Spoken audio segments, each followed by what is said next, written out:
Hey, let's play Little Guys.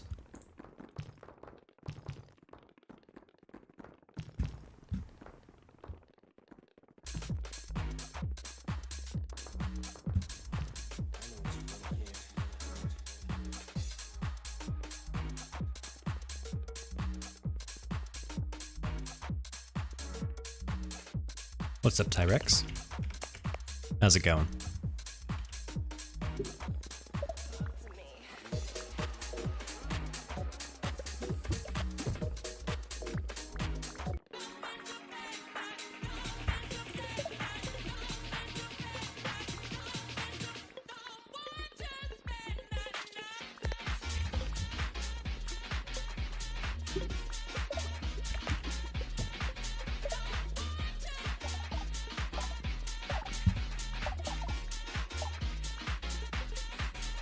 Yes, indeed. Happy Spooky Month.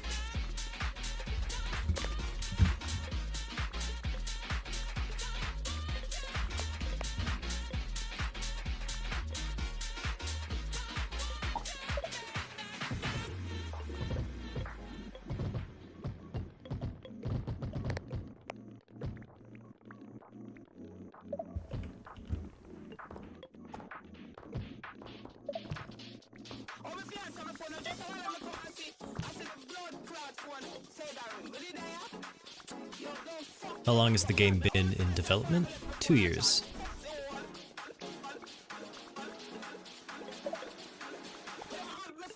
Welcome to the stream. Welcome, Chrysanthemum. Welcome back, Conflicted Joker.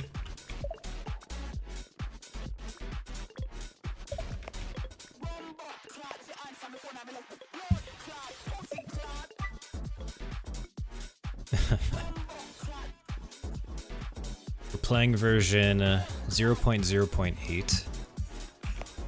This version adds cannons. They require shells to make, and we do not have shells yet.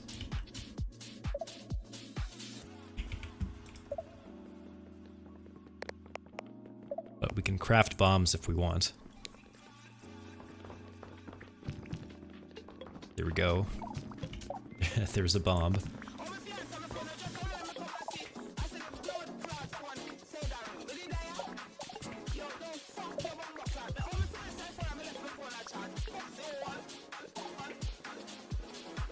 Are the cannons like aerial faith plates? Now what is that? Oh no, I'm still making bombs. I have no use for these yet. Oh, that was fast. Okay, cool. So we're gonna kill this shell tank here and make ourselves a cannon. There's the shell.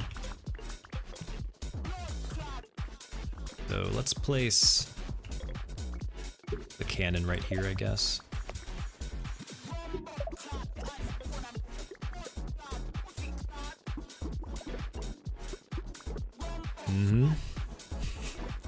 Weapons of war.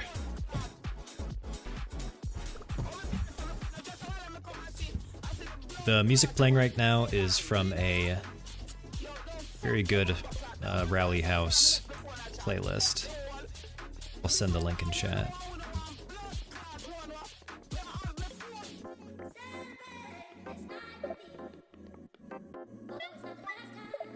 You're the bomb guy.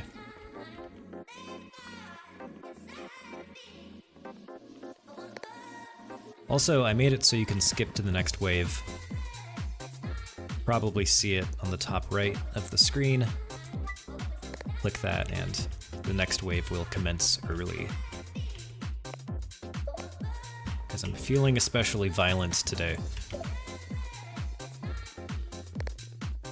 Yeah, that's our demo man.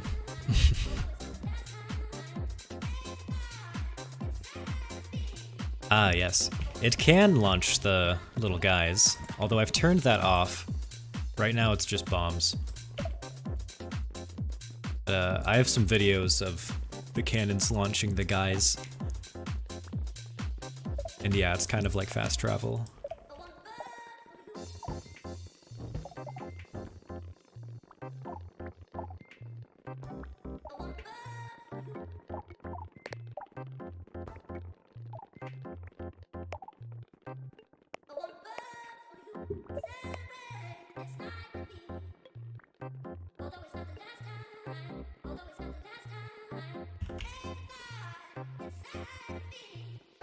Yeah, the monsters thought we were trapped in here with them. On the contrary. Okay, we need more rocks. And actually, we can make another cannon here, so let's do that. Place a cannon. Guess down here. Need more rocks, though.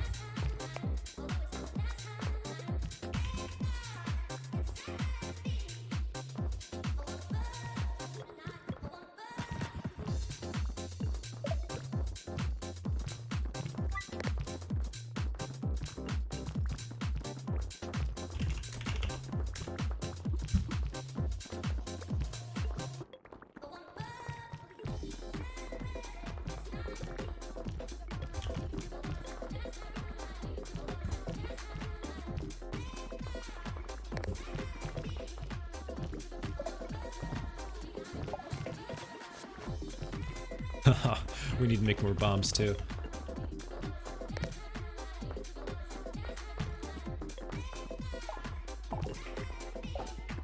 Fortunately, the skullets here are a good source of embers, which are used to make the bombs. That's about 3 bombs worth of embers right here. 4, actually. Do I plan to add additional kinds of little guys? There are additional kinds of little guys. Let me show you over here. On the left is a fighter, or a knight. Got a big sword, does a lot of damage, and a shield, which gives it more health. And then a hauler. Where's a little satchel. And the hauler can carry 3 items at a time. So they're very efficient. However, you can't craft these yet in the game without going into the creative menu, so spawning them would be cheating. In the next update, I think I'll add a way to actually craft them.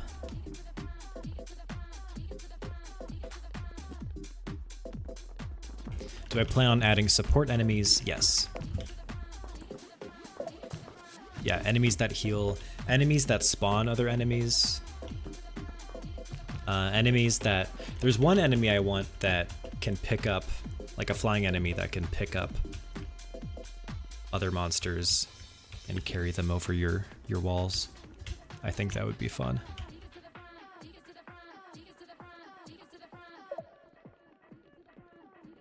And there kind of is a support enemy right now called the rockworm, which goes after your items instead of your little guys.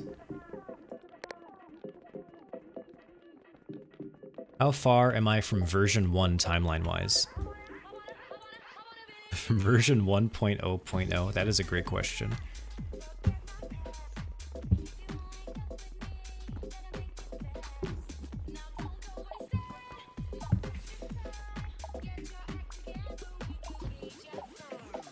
Yeah, no answer for version 1.0.0.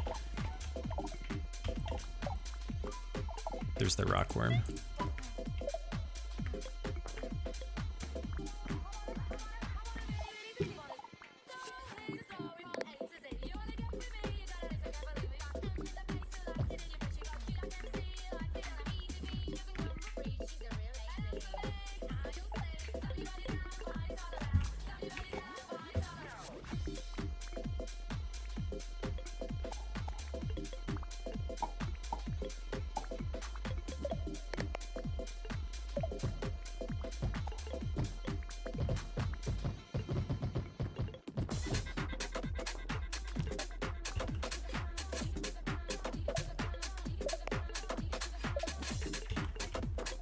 Let's try something here.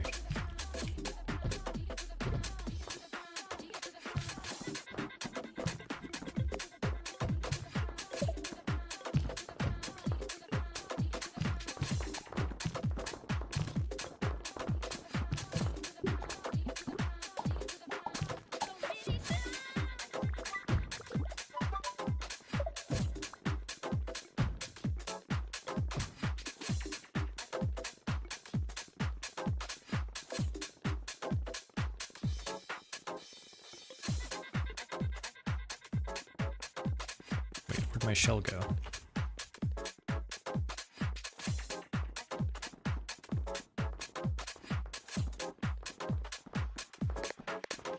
I lose a shell? What? Oh, I just rebuilt another cannon. That's what I did. Or I never made... Never mind. I'm going crazy. Move the cannon over there. Then you are gonna be the demo man. I'm gonna trap you in here.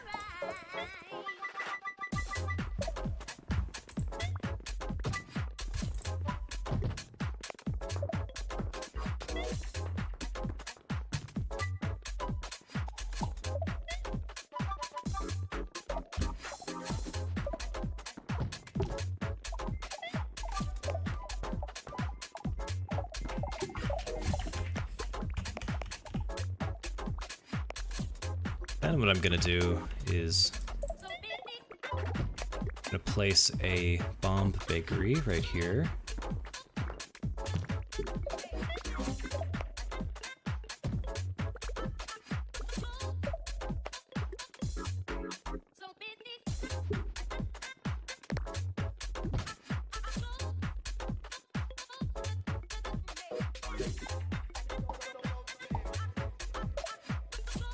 And then this is going to be a dispenser that only carries rocks and embers.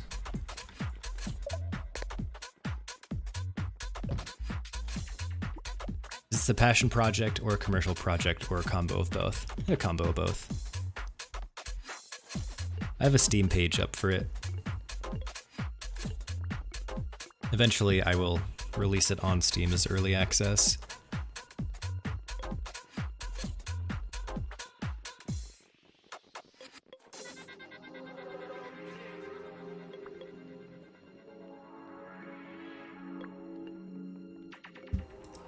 We're thinking of a little rat or scarab monster that only spawns when a large number of items are on the ground, encouraging tidiness.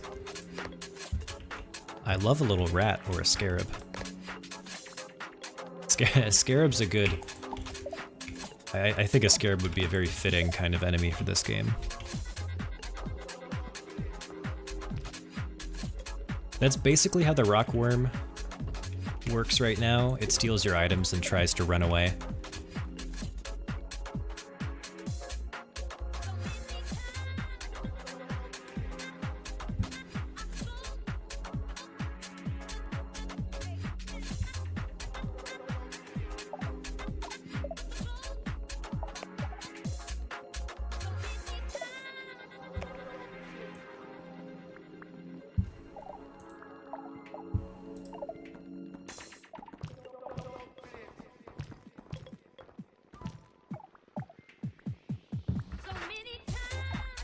Right, let me send that playlist.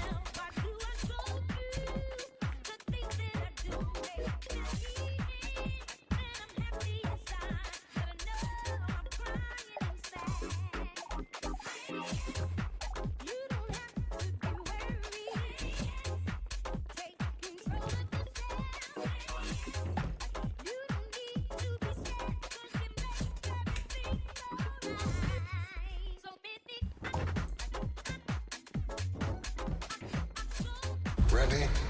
Tron is. Shut up.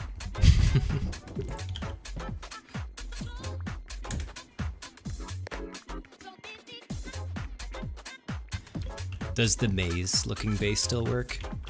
I haven't tried it. I'm gonna say no, just because the shell tanks would probably bust right through it.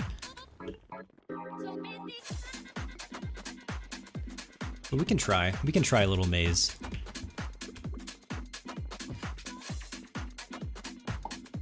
Usually in little caves like this, these little narrow caves, I do like to create a winding path like this. I think that usually is pretty effective.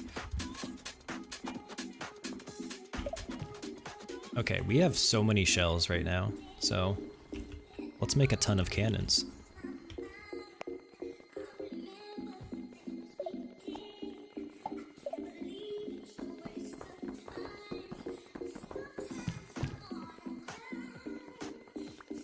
Welcome back, XenoQ.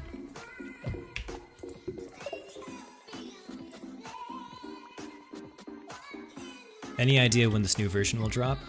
Well, if everything is looking good, probably tonight. Unless I find any glaring bugs.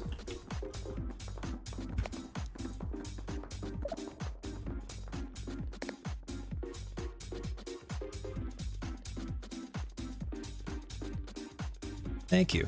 Welcome back, Harley's Moose.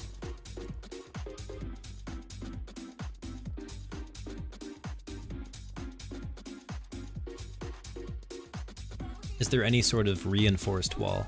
Not yet. But there will be.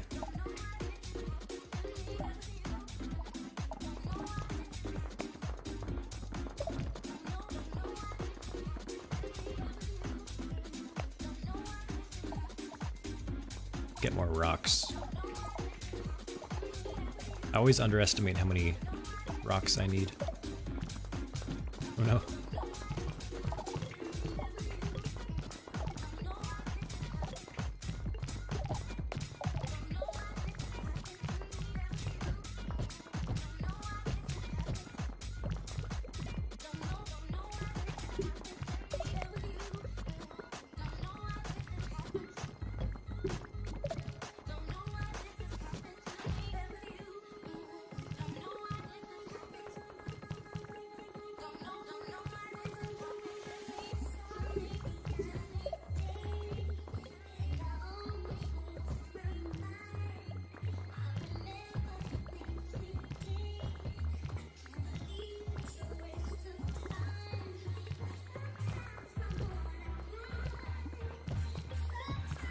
Now, a ladder over walls would be cool, because you could use it as like a one-way door, pretty much.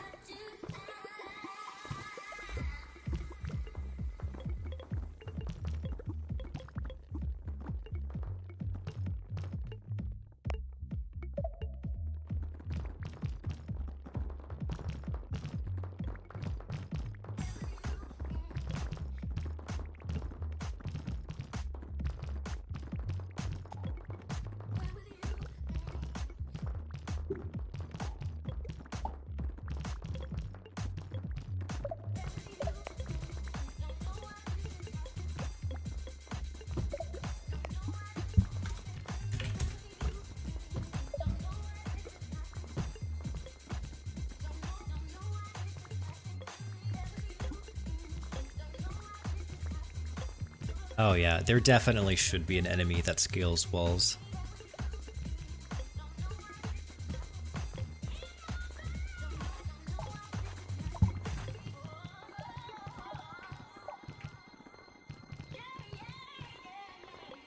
That would be good. It would be like that one enemy in Plants vs. Zombies. The pole vaulting one.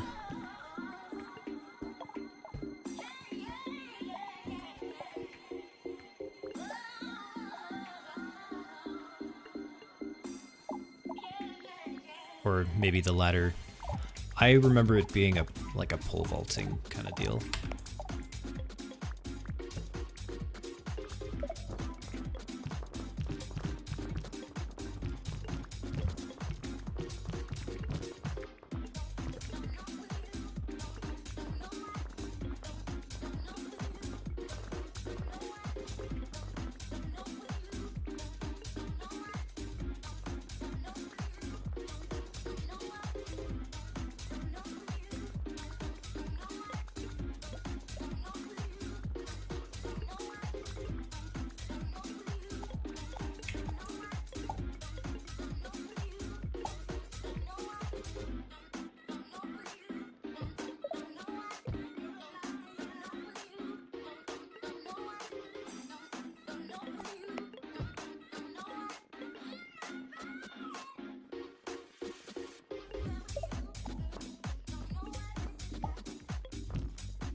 I think I should make Ember spawn slightly more often.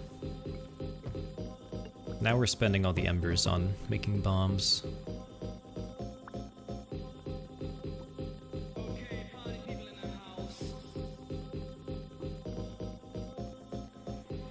So yeah, I'll increase the drop rate.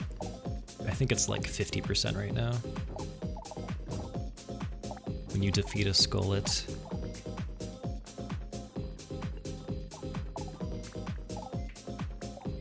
Maybe more.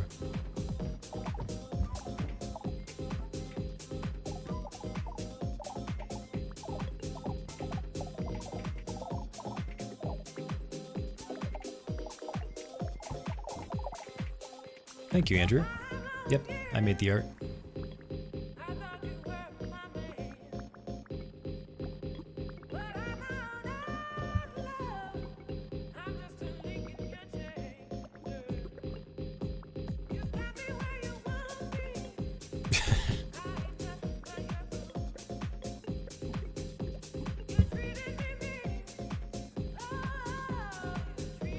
Now we got embers. We're low on rocks. We need more.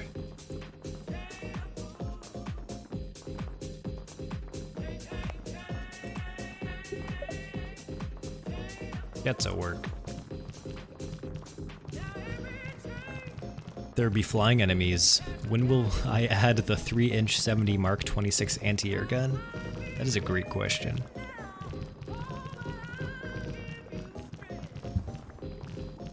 I'm definitely adding bows and arrows, which is close enough.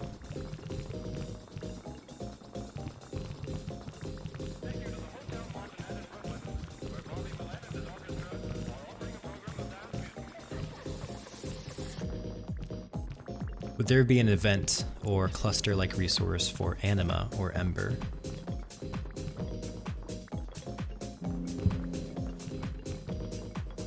I was thinking of a cluster-like resource maybe for ember, but I was also thinking there should be like lava pools with like a way to get some kind of magma rocks of a sort. Some way to get like ice or something as well.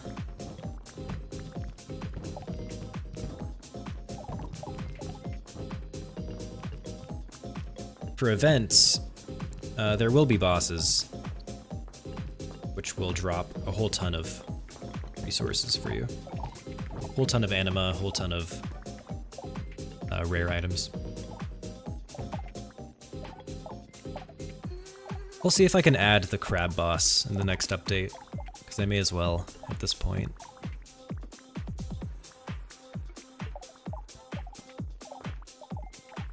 Yeah, right, you could like turn the magma back into ember or the other way around.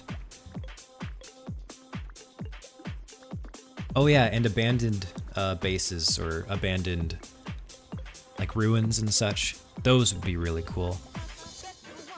I want to add that so you have more reason to explore. Find some cool loot. Because right now, the only reason why I'm digging through the caves is to find clusters and to farm rocks.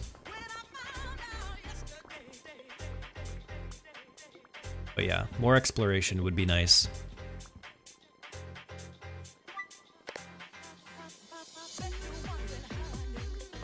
Thanks for hanging out, Conflicted Jokester. Always nice. Appreciate it.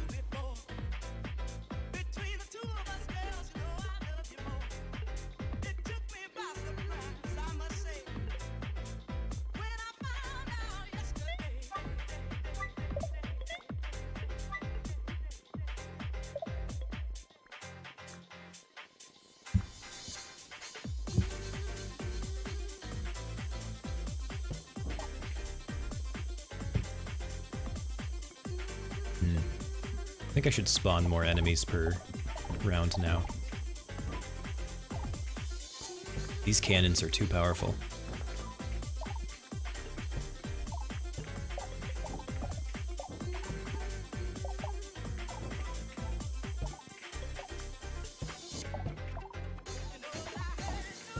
Would there be more advanced versions of current stuff? Do you need a certain amount of items to unlock them? Yeah, I think upgraded buildings make a ton of sense. Like, there should be an upgraded dispenser that can carry more things.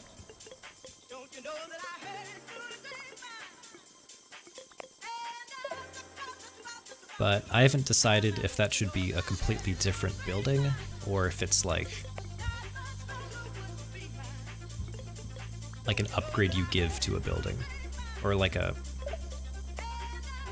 Maybe there's like a slot for a buff or something for the building. Factorio does both. You have upgraded versions of the building, and you also have slots. So, we'll see.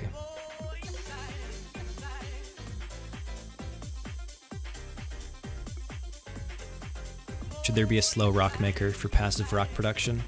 That's basically what the clusters are. Passive rock income.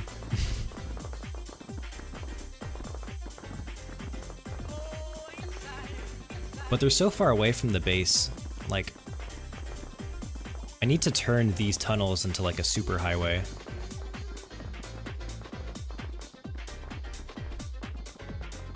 Because it's not very efficient,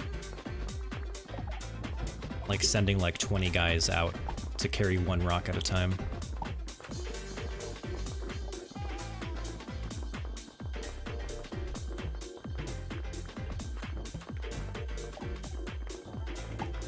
So I think like walkways, paths that can increase your walk speed would be good. The hauler class would be great for that task.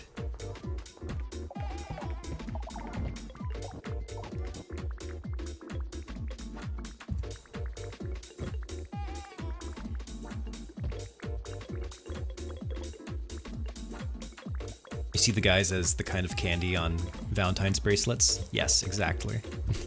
That is exactly what they are.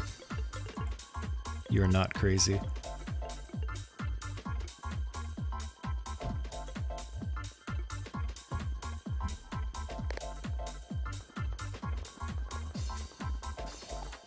But yeah, you're right. Upgrading things is a very addictive game loop.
Okay, so speaking of cotton candy, I was talking with someone and they brought up the idea of sheep. And I think it just makes so much sense to have cotton candy sheep.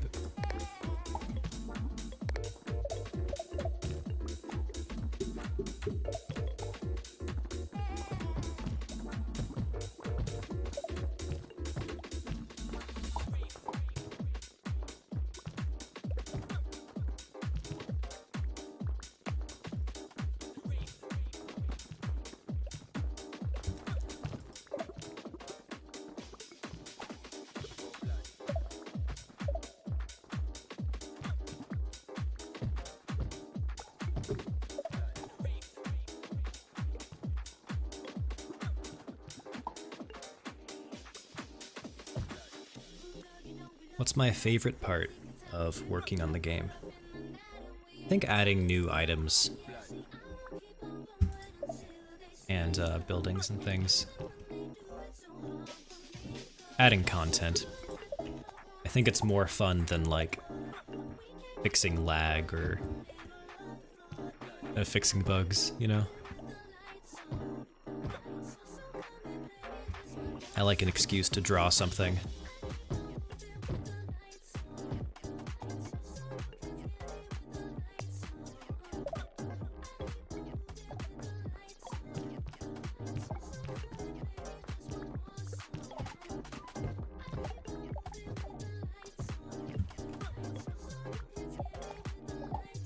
Yeah, I think you should be able to, you should be allowed to customize the faces and the colors.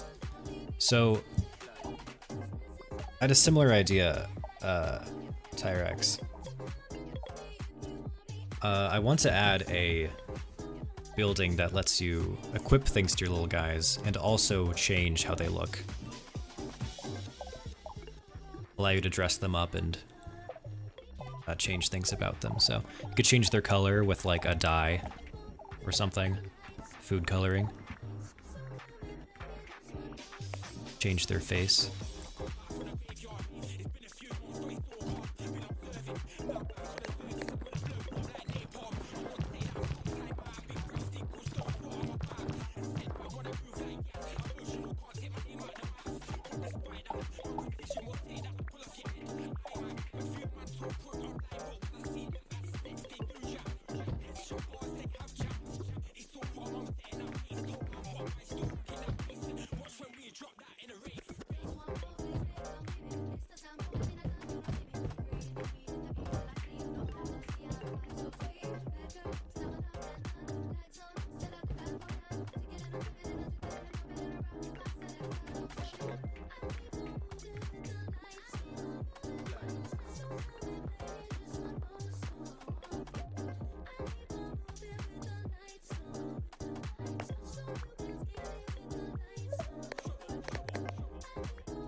You could bake a scout unit in the bakery with cotton candy wool and anima.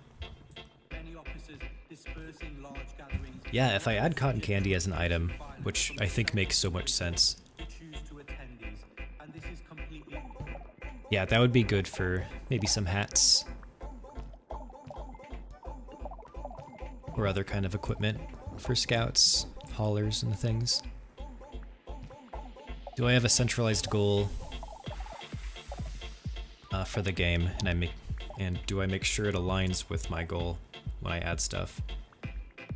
Yes, I have so many things that I've wanted to put in the game for a long time. Like cannons, I've wanted to put those in the game since forever.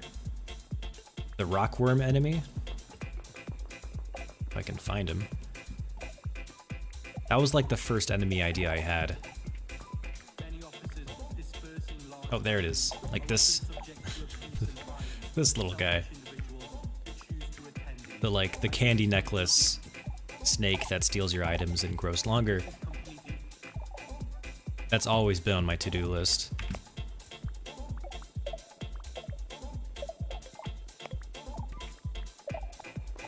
But it just takes time. There are other priorities that you have to deal with, like making sure the controls of the game feel good and making sure it doesn't lag or a lot of complicated programming stuff.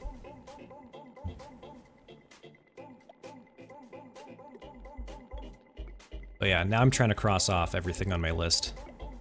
All the stuff I want to add.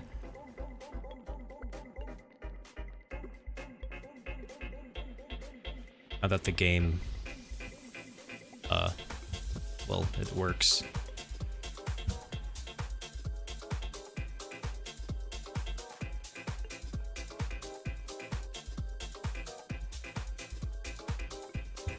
Maybe a pastry chef, yeah.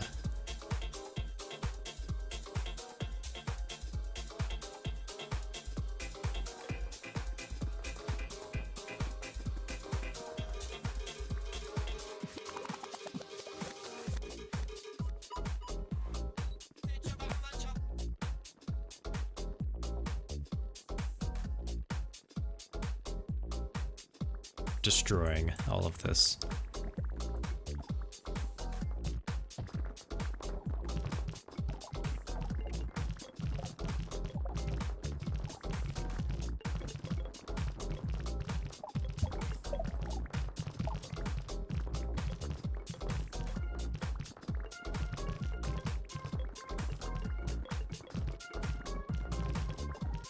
Yeah, exactly, Tyrex. Like, it would be cool to make all of your fighters red and your haulers blue or something.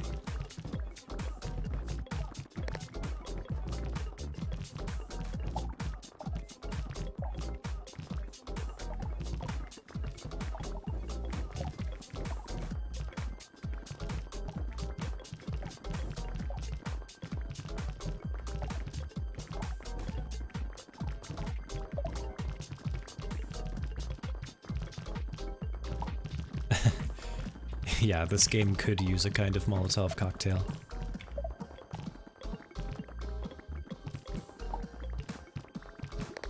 I mean, there definitely should be some kind of like burning mechanic, like a way to set things on fire. Watch the fire spread.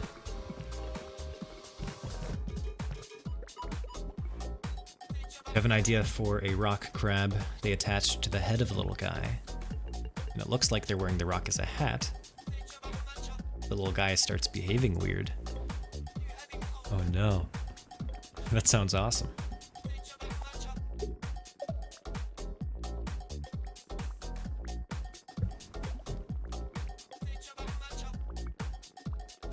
I like that. I like that a lot, actually.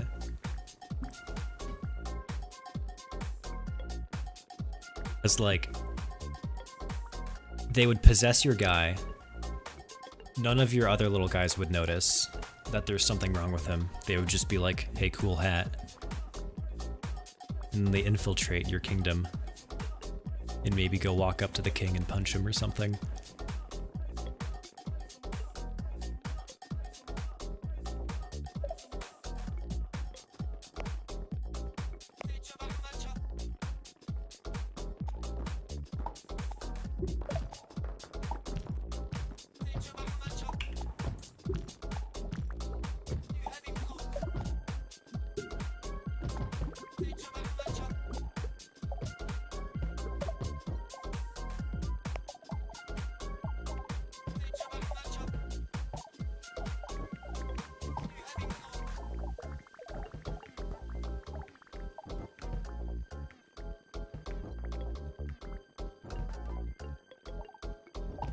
What's up, Floppa?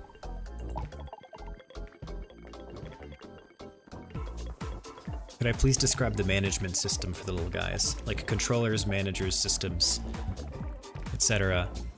Like, do you mean all of the code and all of the different, like, code classes that are involved in this? Because there's a lot. How deep do you want me to go?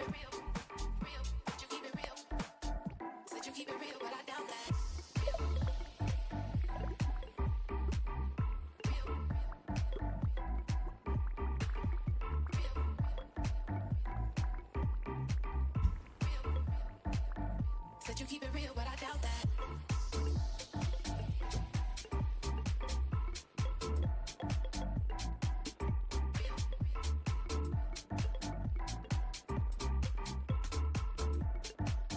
Said you keep it real, but I doubt that.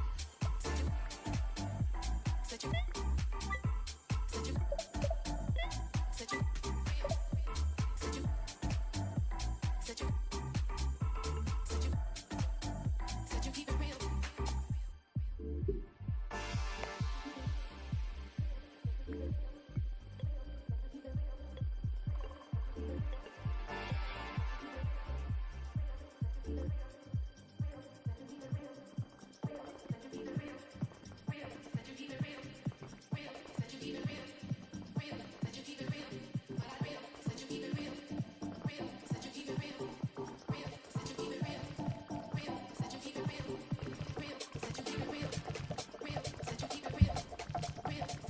Do I have an idea for how the satchel will be crafted? Yes.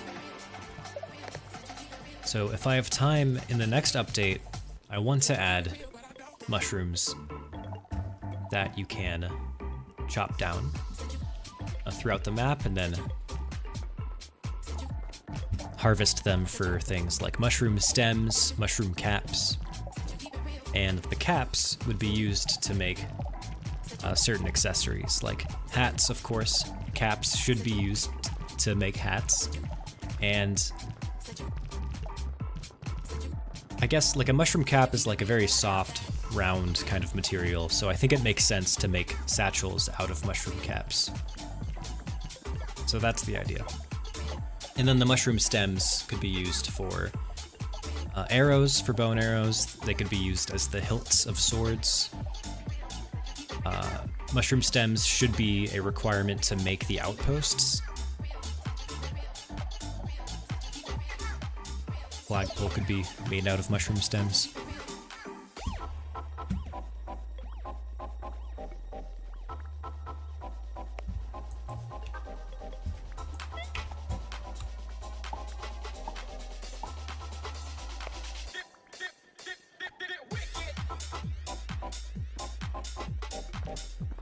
And yeah, exactly. There could be a basic shield that's made out of a mushroom cap.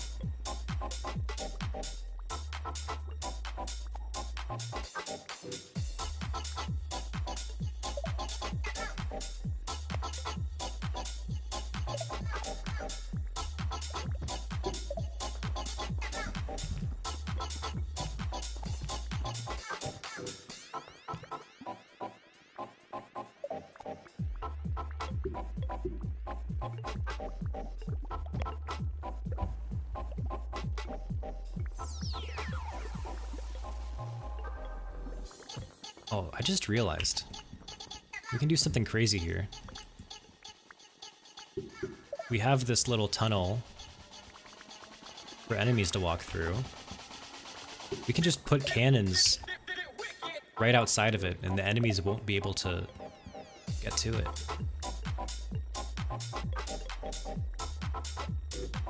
It's awesome. Maybe that's OP.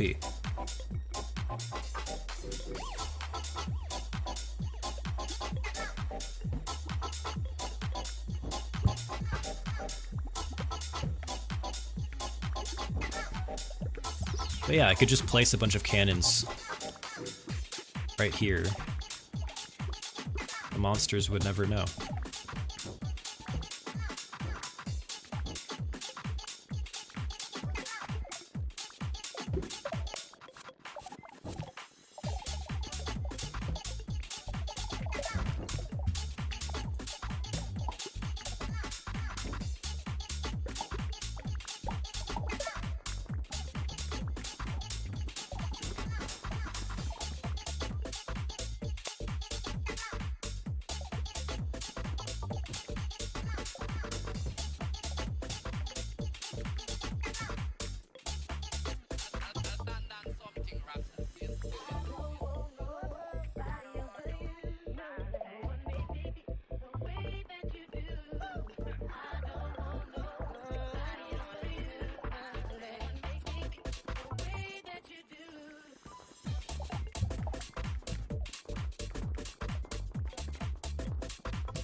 Does this game use data-oriented technology stack? DOTS. I have not heard of DOTS, but I am a big fan of data-oriented design.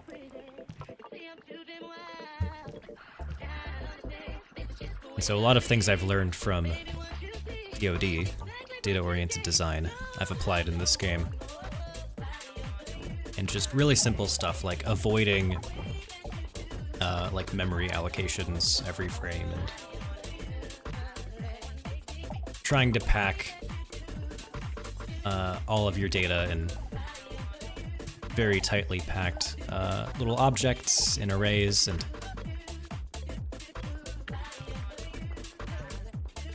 stuff like that.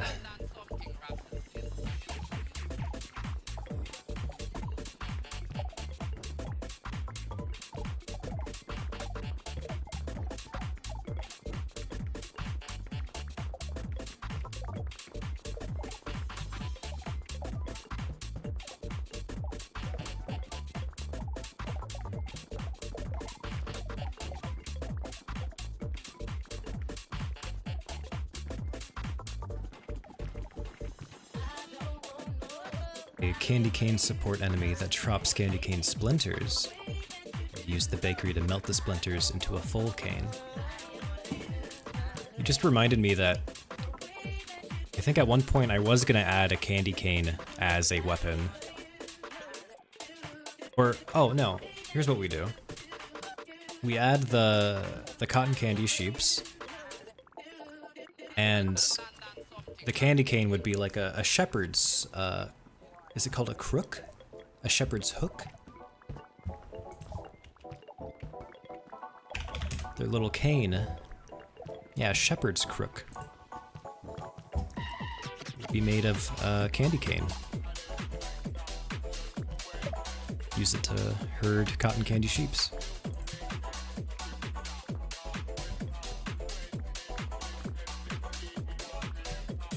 Yeah, write that down.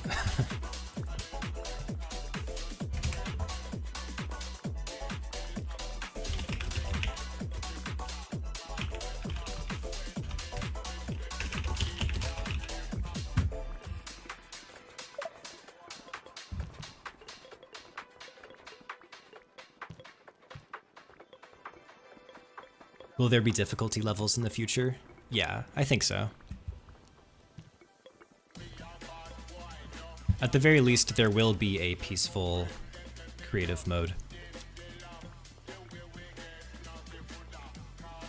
Like an official way to spawn things or destroy things like a god.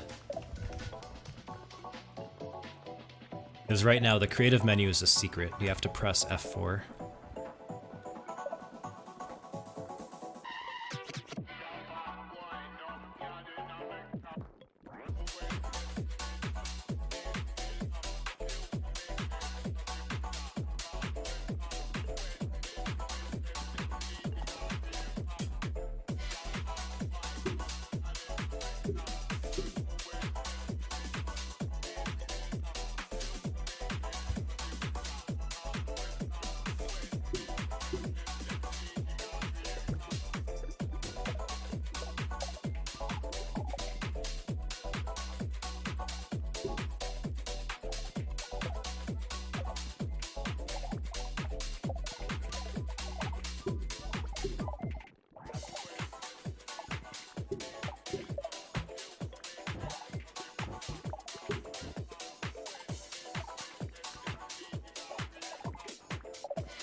If there will be a climbing enemy, what do I think an alternate defense?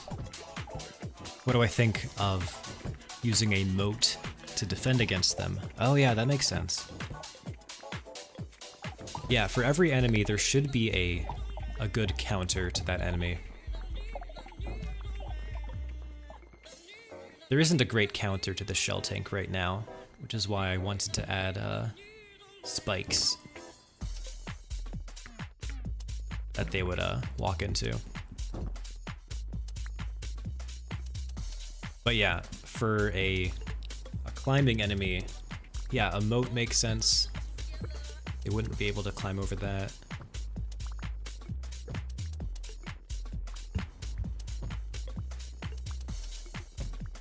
Apparently there is textiles made from mycelium. Interesting. I like that. Yeah, I would love to wear fungus pants. Sign me up. Does this game use Unity's entity component system for efficiency? It does not. Uses Godot, but even then, it doesn't use an ECS. It's just a bunch of Godot nodes. But the way that it's kind of like an ECS is I actually don't let Godot update the nodes. I update the nodes myself with a bunch of different managers. So like, it's kind of like an ECS where all the data is packed like together into Godot nodes. And then I have different managers that loop through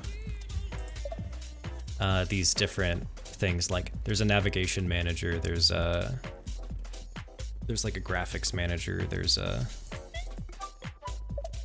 artificial intelligence manager in the classical sense.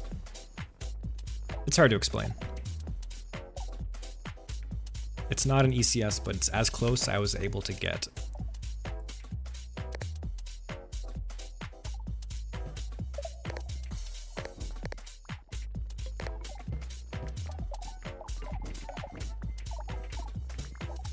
But I try not to use inheritance. I much prefer composition of things.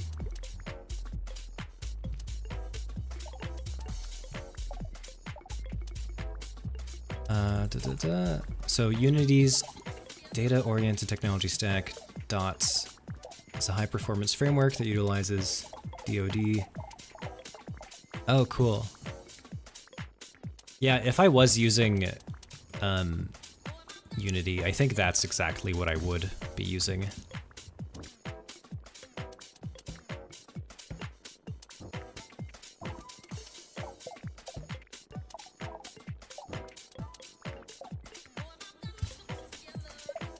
Yeah, I do everything I can to have good cache coherence, but it's just really hard to do that in C# no matter what, because almost everything's an object that's allocated on the heap. And sometimes I just want an array of things packed together. And so I try to use structs as much as I can, but C# will sometimes secretly hide your struct on the heap, and it gets really annoying. What's the number beside the little guy counter? That is the current wave, or current round. So we're on round 25 right now, which is pretty good.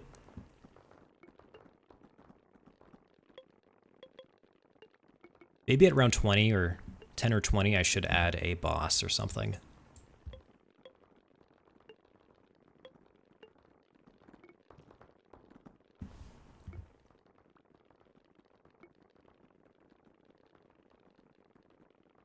Why'd the music stop?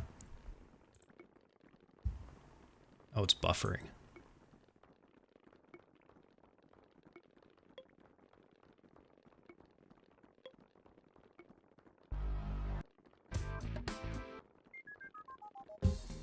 Cool. Maybe some kind of salt spikes. Oh, salt.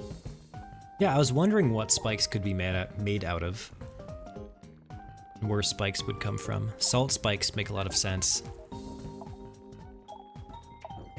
Salty stalactites.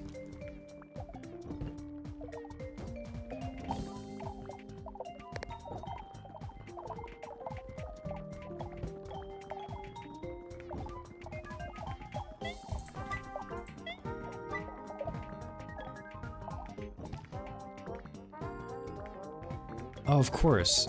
You're right. Snails hate salt. Well, there we go.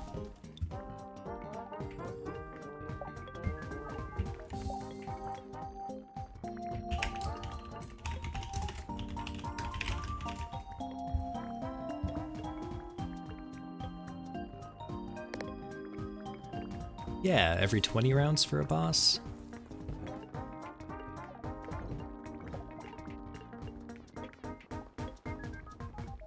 Write that down.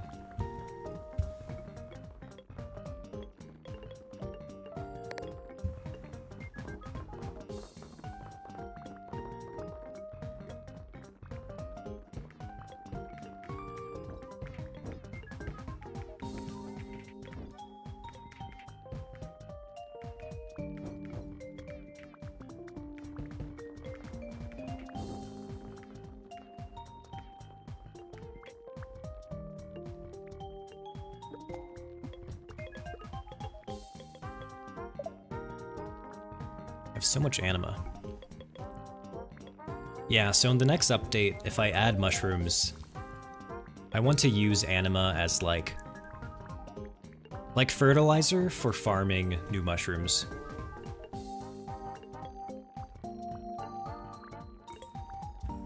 Because I see all this anima and I think we don't have enough things in the game that you can spend this on. I don't want you to get super cluttered with the stuff you don't use.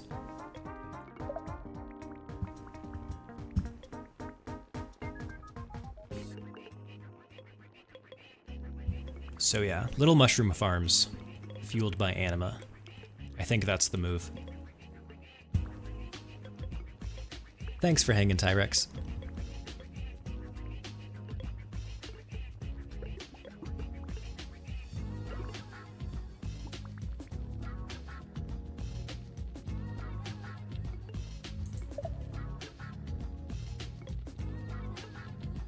Yeah, stalactite or stalactite salt spikes. That just makes so much sense. You've got the culinary food theme, you've got the cave theme. Just kind of works. It's a really good idea. Could the little guys walk on the spikes? I was thinking the spikes would be attached to the castle walls, like coming outward. Because the thing with shell tanks is that they press up right against a wall and start firing bombs. So if there's spikes there, they would hurt themselves.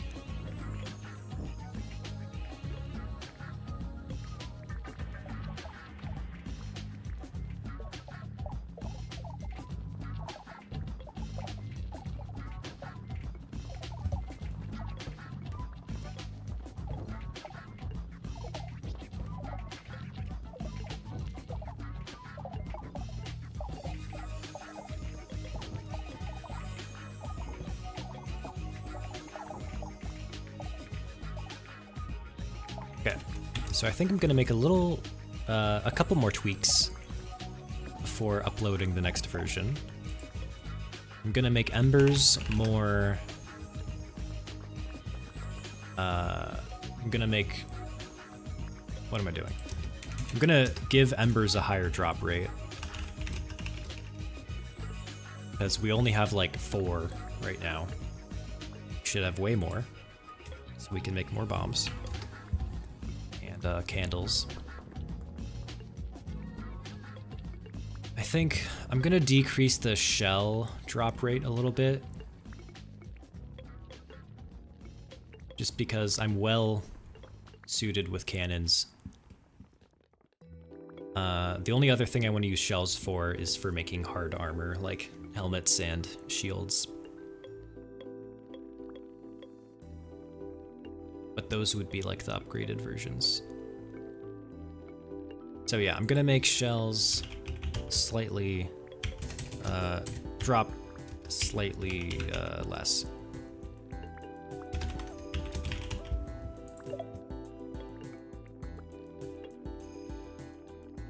But yeah, we be doing some balancing.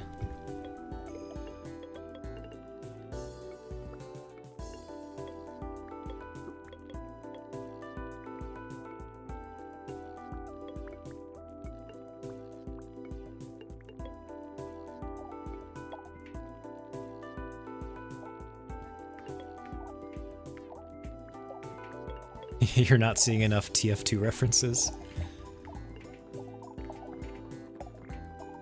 Yeah, we can fix that.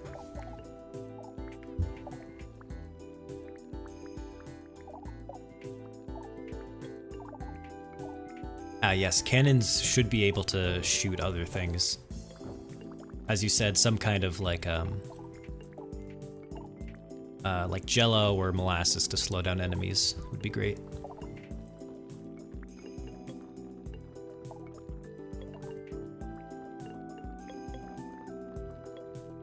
Let's see, a cauldron could maybe be used to help grow mushrooms and salt. That is an interesting point. I've been wondering what cauldrons could be used for instead of just healing guys. I think it would be great if cauldrons could do other stuff. So yeah, maybe growing stalactites, maybe helping with farming.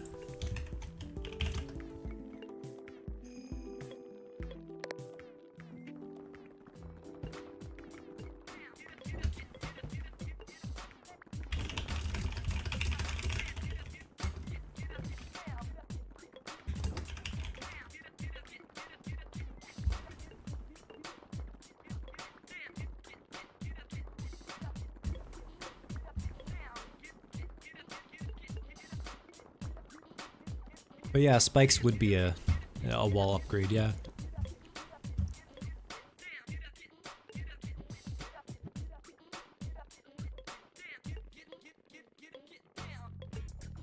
Yeah, a cauldron could be like a potted plant kind of thing, like a terrarium, you know? One of those glass orbs you put plants in.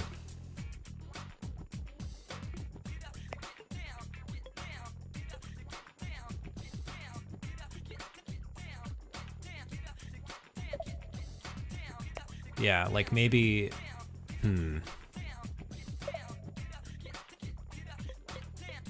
yeah, there's something there.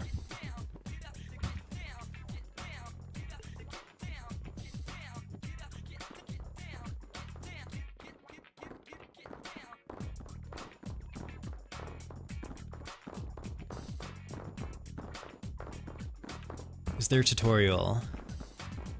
There's no tutorial in the game, but I have, well, kind of. There's a hint menu at the bottom left that tells you more or less what all the controls are. There's also the, well, the controls menu. But no, I try to make the game simple enough so that it's easy to pick up. And then I like making the game complex enough you experiment with, I don't know. Like, I like simple games that have a lot of depth to them, is what I'm trying to say. Very simple rules that combine together very interestingly.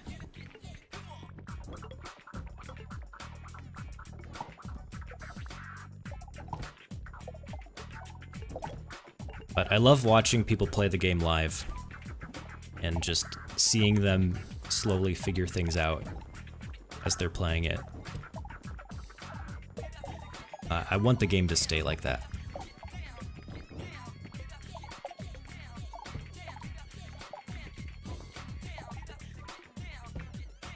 Yeah, the walls do connect to buildings. Kinda like it. Although, I made sure that didn't happen for cannons, because it did look weird.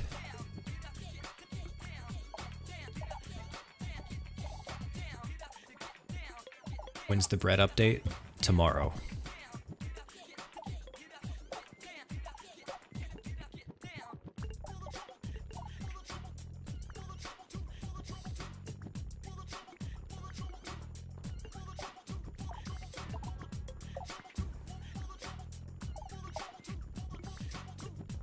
Maybe shells could be crushed to make fertilizer for mushroom farms.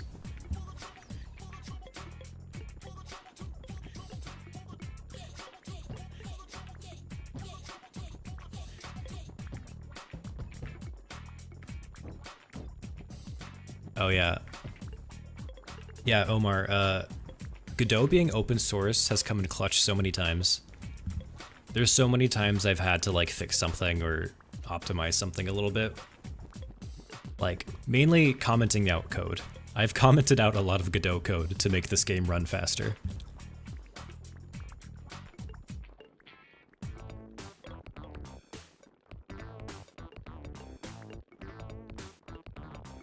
Fork trident's a good idea. That'd be great because it would be a giant fork, but it makes sense because they're little.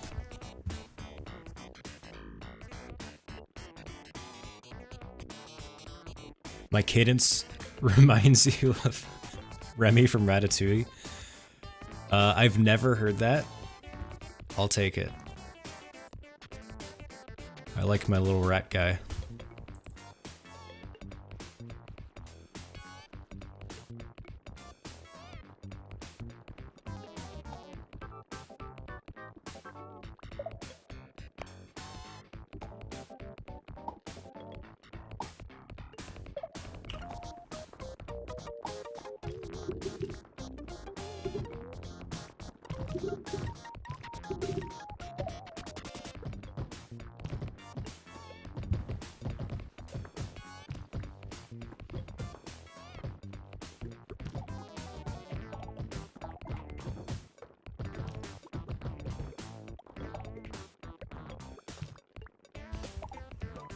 For sound effects, it's a little of both. Since the day I was born, I've always gone to freesounds.com for a lot of the bass sound effects. But those are almost always not good enough, as is. So I usually find a couple of different sound effects and then mix them together in different ways. So usually I try to find one sound effect. Like for the explosion sound, that's like 4 different sounds from freesounds.com. Some of the sounds are like either pitched down or cut off to like give out the low end of the audio spectrum. Other sounds bring out the high end.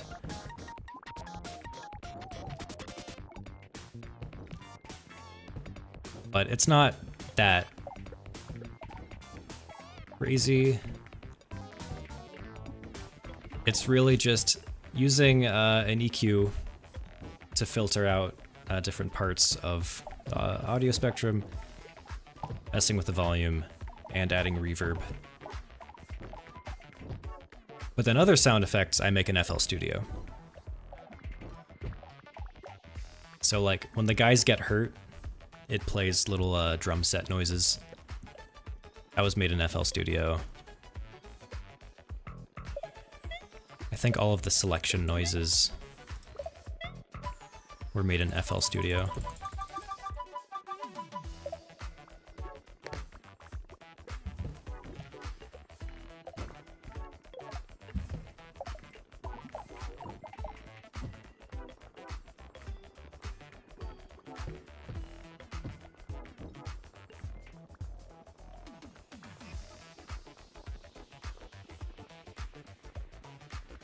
I played Megabonk.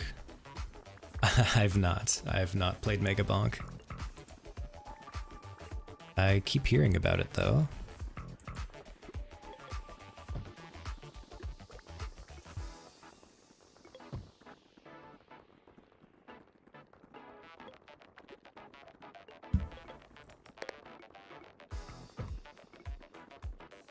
Do I know Ina? Yes, I love Ina.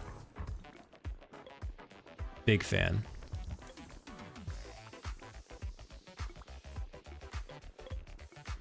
I haven't gotten around to playing Dream Barbecue. I think it's in my Steam library though.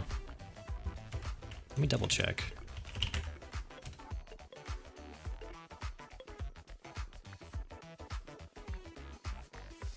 Can I name the purple little guy Cyclops Sam? Yes. I'll name the king Cyclops Sam. Although Trout is a good name. Cyclops.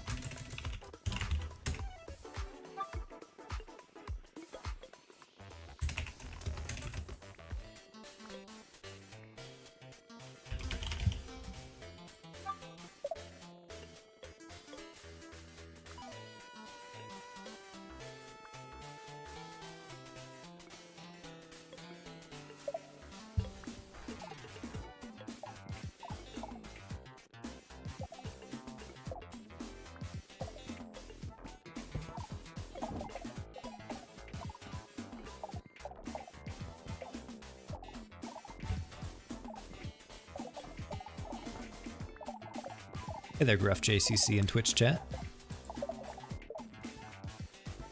The cannon looks weird on the little stick thing. Yeah. Yep. Didn't really know what else to draw for its feet.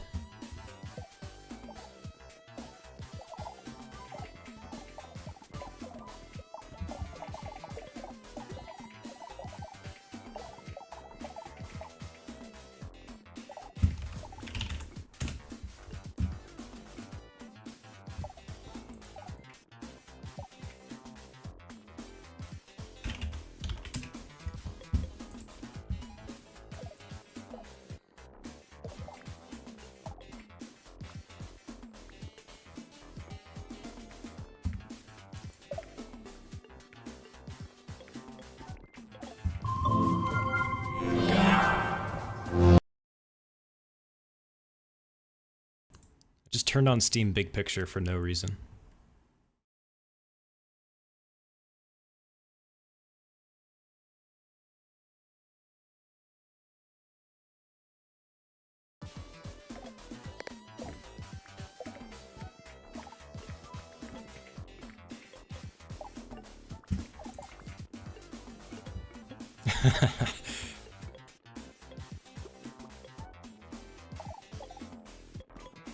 Does anyone use Steam Big Picture?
God, what happened here?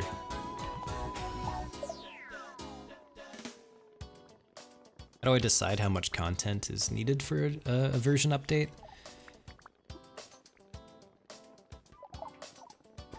I try to keep it constrained to a theme. Like, the theme of the last update was looting.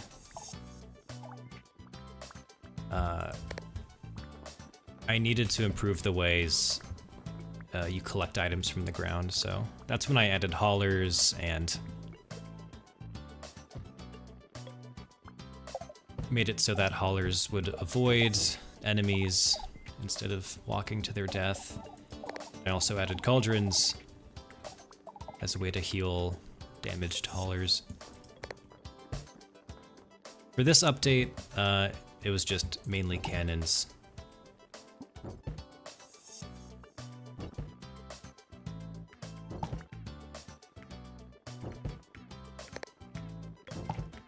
And crafting bombs.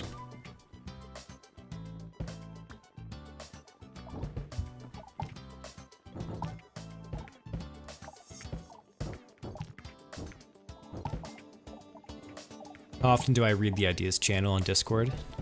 I read all the ideas. There are hundreds, so I will not, unfortunately, get to all of them or be able to respond to all of them.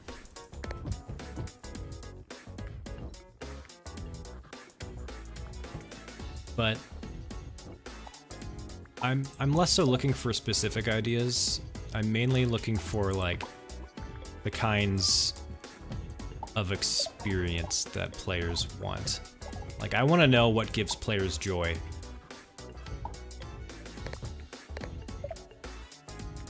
Or the kinds of things that excite players.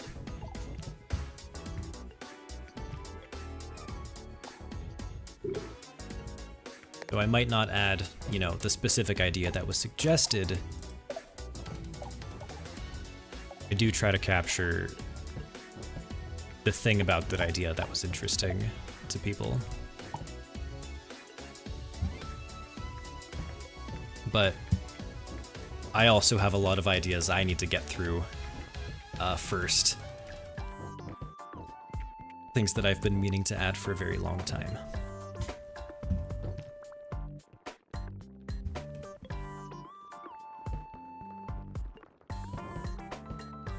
Why is the cave tile set so dark in places? When dark parts are directly next to walls, it can confuse depth perception because of the contrast in color values. Let's see, which parts? Probably, do you mean like this part? I think that makes sense. Like, it makes sense that this is confusing for depth perception. Because I think you're right, I think the shadow should probably start here, not here.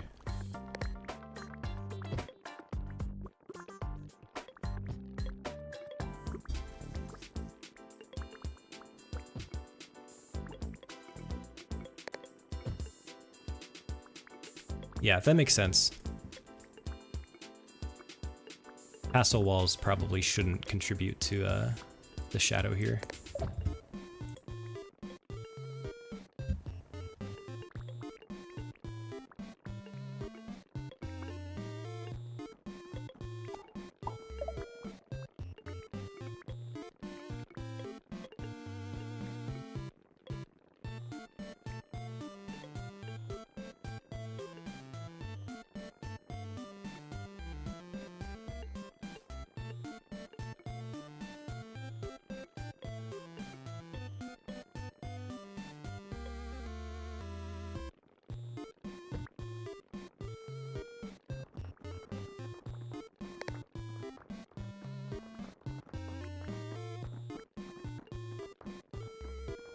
Bro, we got so much anima.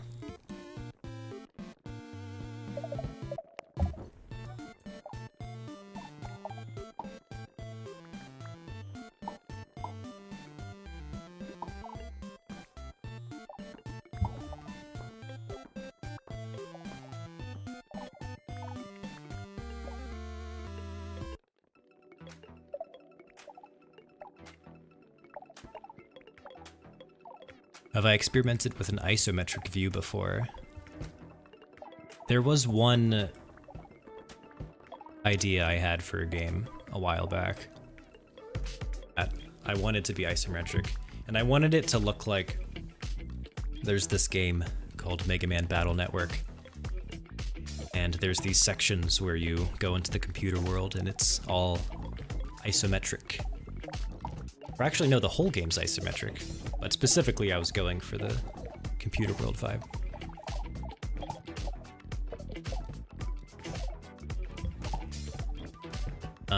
But I haven't really explored it that deeply.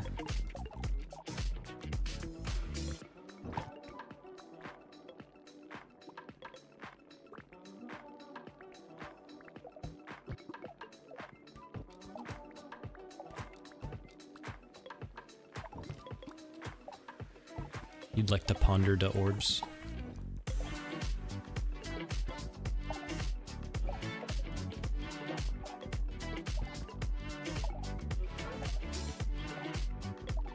Maybe I should give every little guy a carrying capacity of 3 items by default.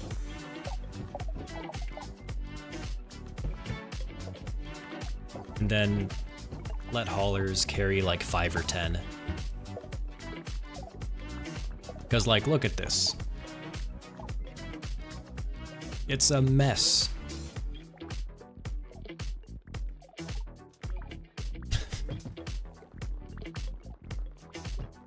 Either I should increase the carrying capacity, or there needs to be like a vacuum building that just sucks up loot and puts it in a box.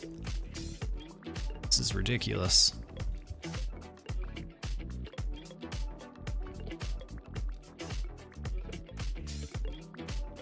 Sometimes you want to go inside the game and eat everything. That is a valid feeling. You're valid.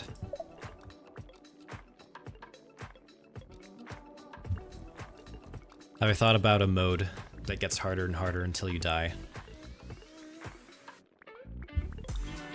Yeah, I think there should be like a hardcore mode. The default mode's probably going to be pretty chill, but for people who love to eventually die, that should be an option.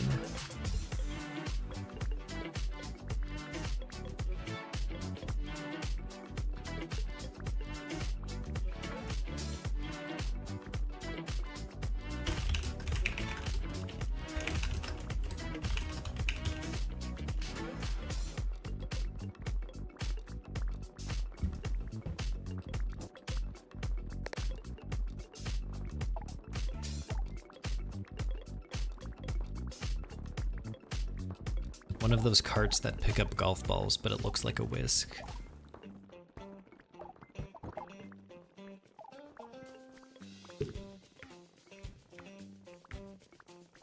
The rockworms are getting so long. They're so well fed. What are you doing? Why was he eating the wall? Their greed sickens me.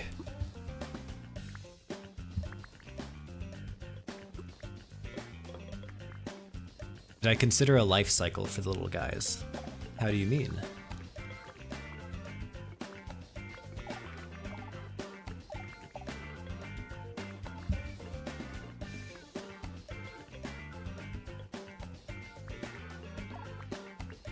Like lore-wise, what's the life cycle? Because there is lore.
Well, yeah, rockworms are allowed to eat through walls, but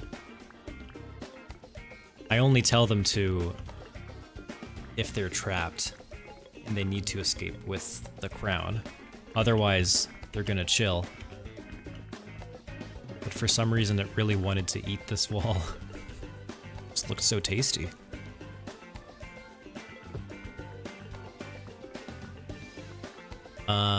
What do the proxies do in the debug menu?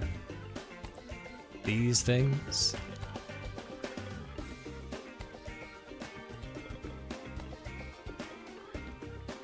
Let me show you a good example.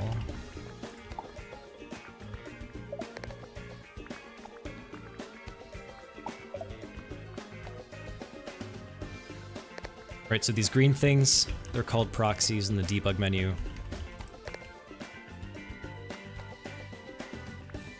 The proxies make this blueprint known to different rooms in the world. So down here is a completely closed off room, and up here is another room. And so guys from either side of this wall can feed this blueprint. So there's actually one guy down here who's actually trying to feed this blueprint, even though that guy doesn't live in this room. But he lives in this room above it, so the blueprint puts like a ghost of itself in the other room to tell guys that there's a job that can be fulfilled. Hope that explains it. Not that important. Oh, candles shouldn't have proxies. No, they should, they should. Anyway.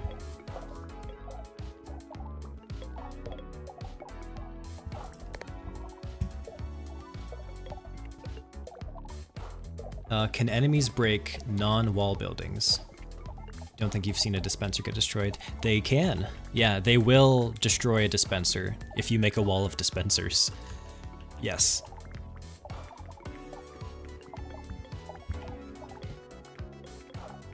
And I guess it's not a bad form of defense. Maybe, like, dispensers cost 10 rocks to make, and I think they have like 20 health.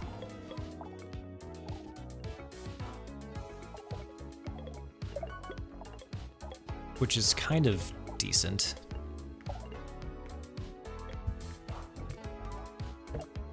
And they take up 2 tiles.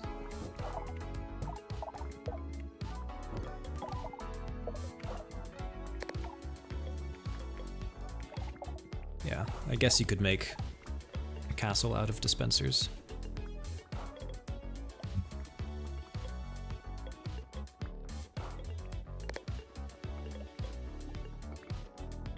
I see. You mean, do the little guys age in-game as time passes? They become stronger, do more damage, carry more. That is a good question. Their life cycle is fairly short because they're quite disposable and brittle.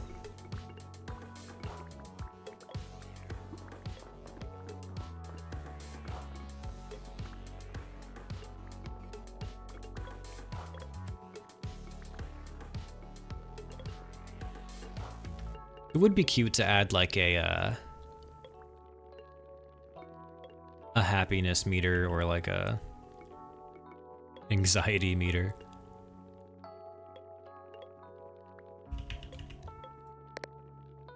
And like fighting gives them more anxiety so that they need to cool off with like recreation and enrichment. You gotta make them play games or dance or crawl through little hamster tubes or something to keep them enriched. I don't know if I'll add that. I think I would like that though. It would be cute, because I do want to see little guys do things that aren't just fighting or standing around or carrying things. Like, come on, there's gotta be like a dance floor. Some place where they can just, you know, be goofy.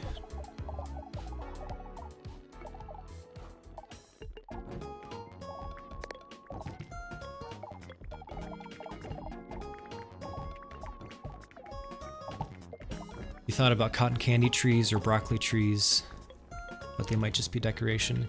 Hey, a cotton candy tree would be great for decoration. It could look like a cherry blossom. Or as you said, the trees in the Lorax.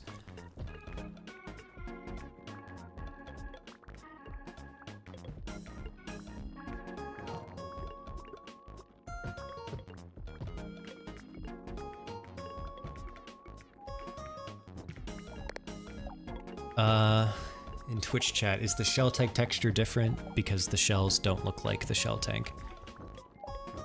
The shells are intentionally kind of generic because I want other enemies to drop shells.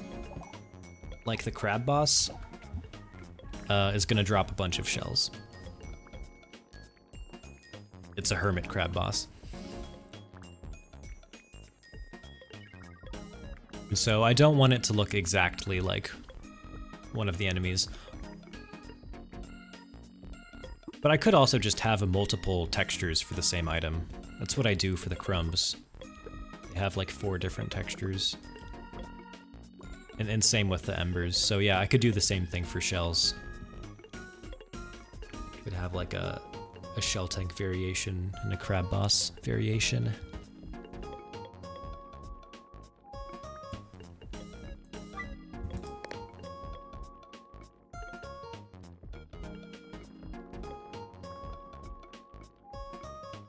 Alright, since I've added cannons, the game has become very easy.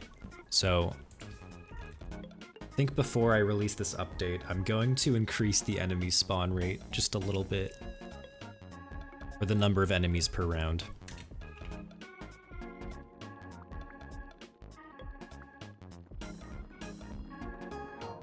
Because this is quite a powerful little kingdom.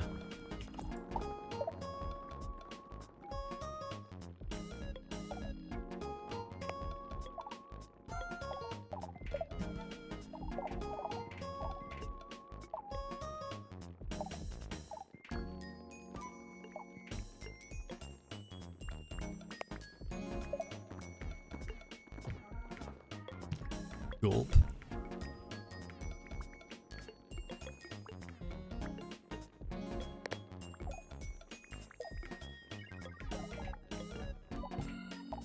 Yeah, that's a good point. Should crack out the old Candyland board game.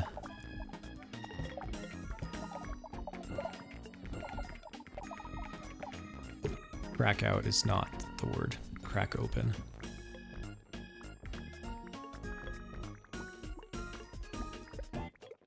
I'm gonna crack out.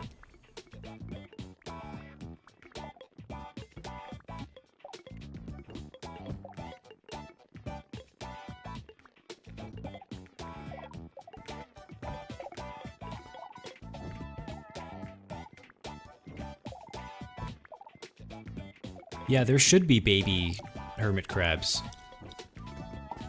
So the name of the hermit crab boss is Hermitax. Spelled Hermit AX. And the little baby skulls are called skullets, so I think the baby hermit crabs should be called hermits.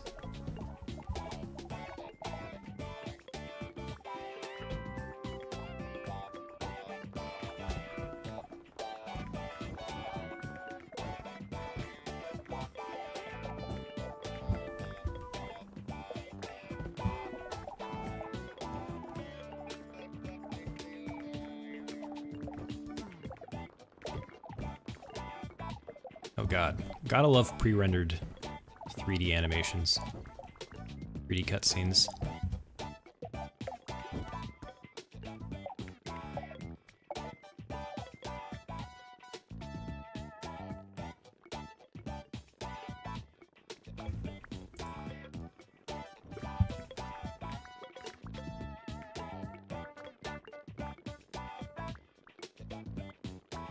Hey, welcome back, Ryan. You knew how it was made. Probably on like the oldest 3D rendering software you've ever seen.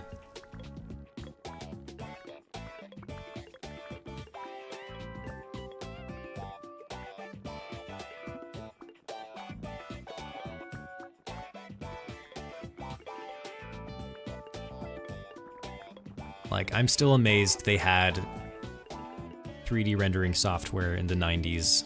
On like these old crappy computers. And somehow made entire movies with them. It didn't have Blender.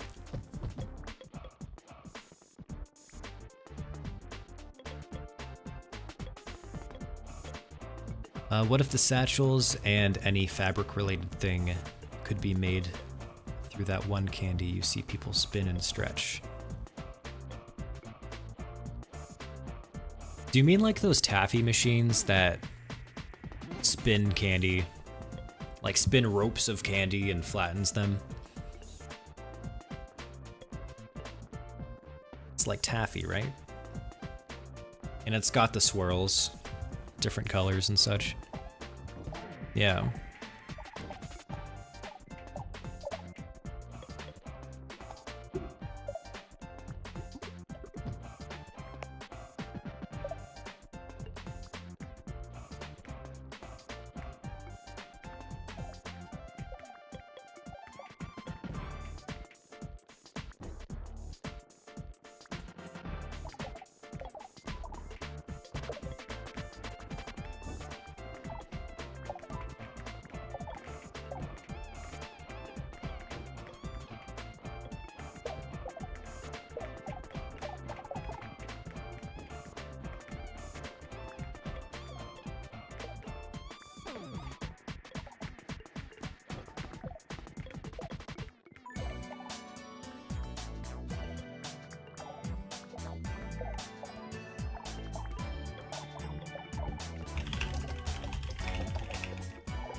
Are the little guys clay or candy?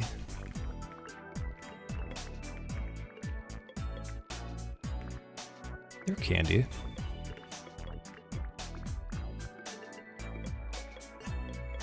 But, you know, the caves... These caves aren't exactly made of... like rocks. Clay.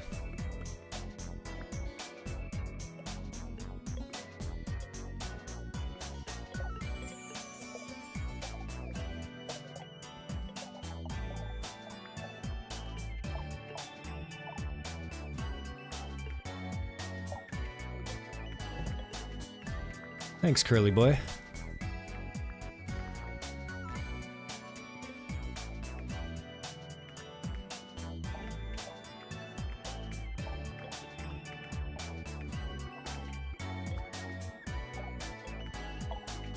Yeah, I think I'll make some tweaks, some balancing tweaks to the item drop rates for sure, and the enemy spawn rate. And then, yeah, probably upload it tonight.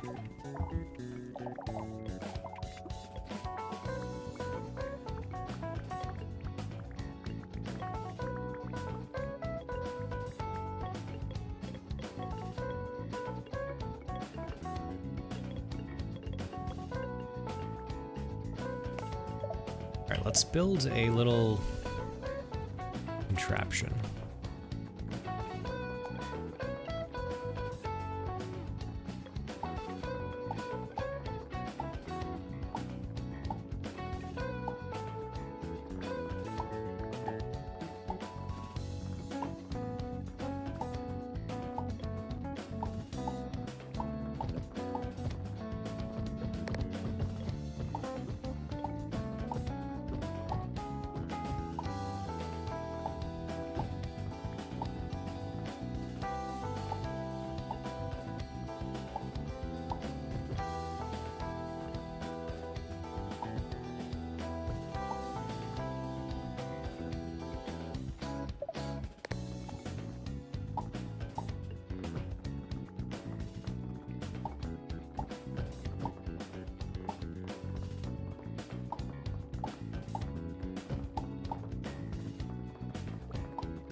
No, I don't know Cookie Run Kingdom or any of those games now.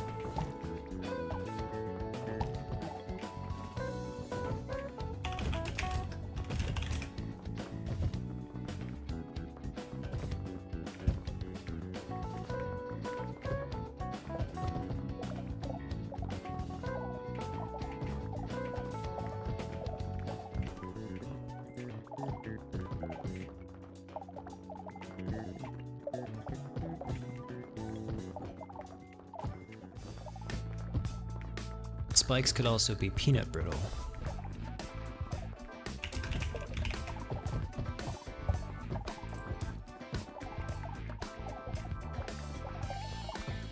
Oh yes.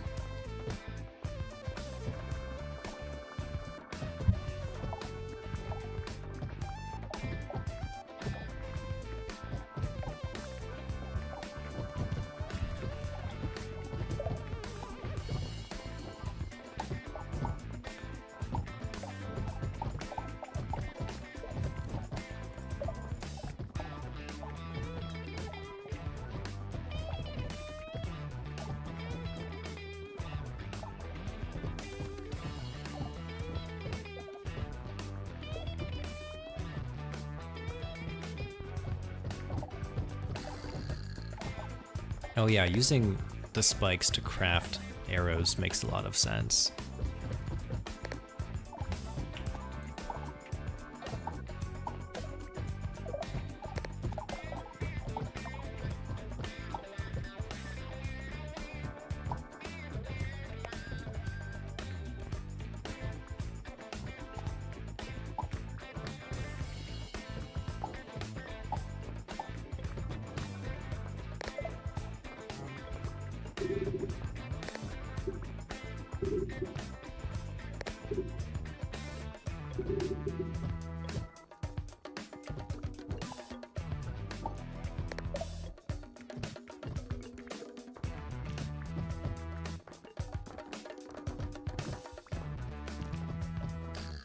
Yeah, when I do add arrows, I want there to be different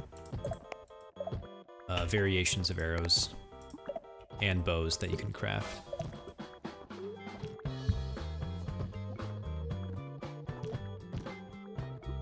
You should be able to have like bomb arrows that explode on impact, flame arrows that inflict flame damage or catch things on fire, freezing arrows, and there should be healing arrows too. That way you could have like a healer class that shoots your little guys to heal them.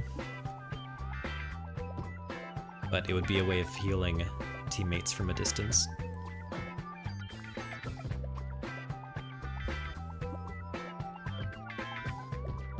Thanks for hanging out, Floppa. Where do I find the music that's in the stream? That's stream friendly. All of the music that I play on stream, I kind of find randomly on YouTube, but they're all like video game music or video game music remixes. This playlist is called Funky Game Jams Volume 2.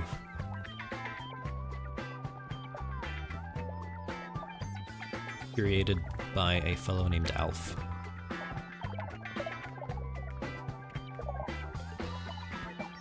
So, yeah, I think video game music is a good option for streaming.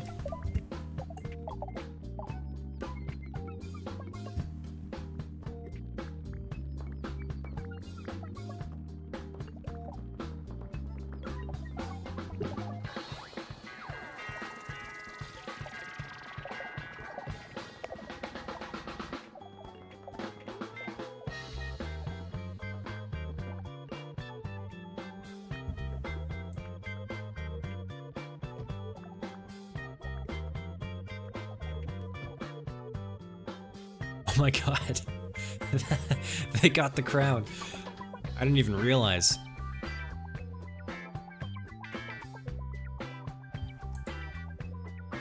That's so sad. Alright. That was fun. Let's play around with cannons. Gonna show off what they're capable of.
Do enemies target doors with more priority than walls? They don't seek out doors specifically, but doors are on the path to the king, so they naturally attack doors first.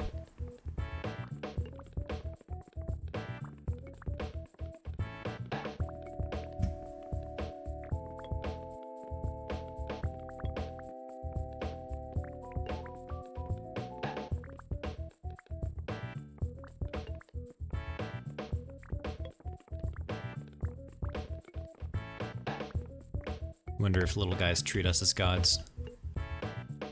Probably.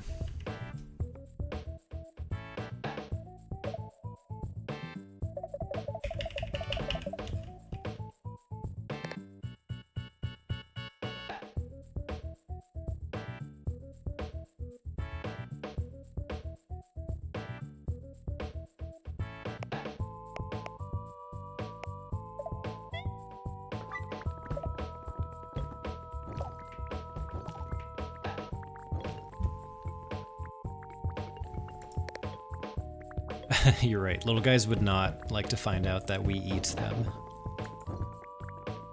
And their homes.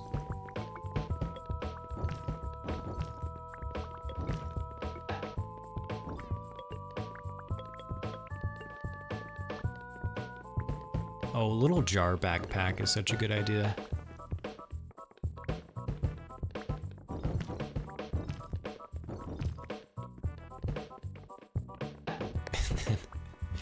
And then yes, gummy worms wrapped around a candy cane. That is the perfect imagery for that.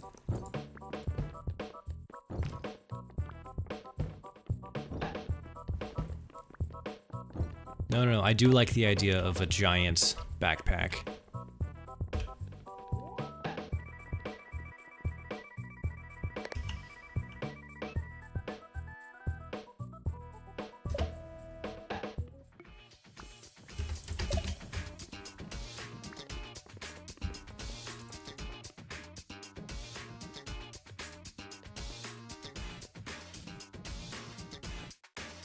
Hello, Myro.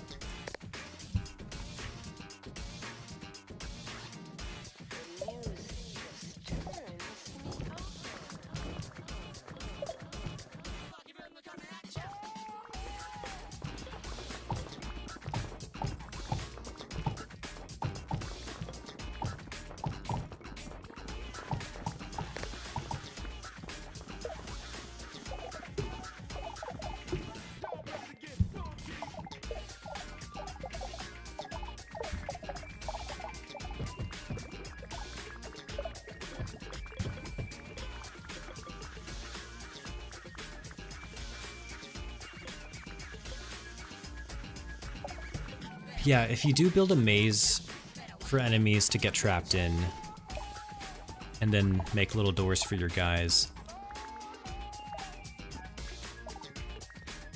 It depends. If the enemies think the door is a quicker way to get to the king, they will go through the door, or punch down the door.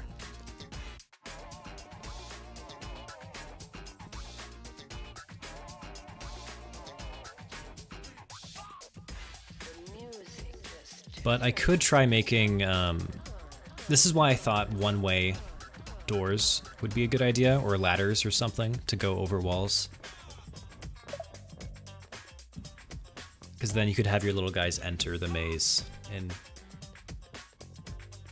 fight the enemies, clean up, and get out of there by going the long way.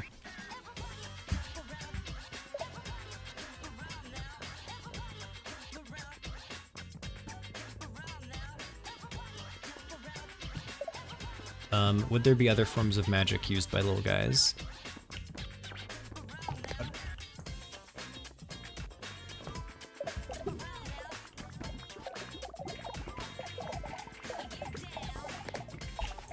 Well, speaking of other forms of magic, I've had this image since day one of being able to spawn a giant lightning bolt over a crowd of enemies.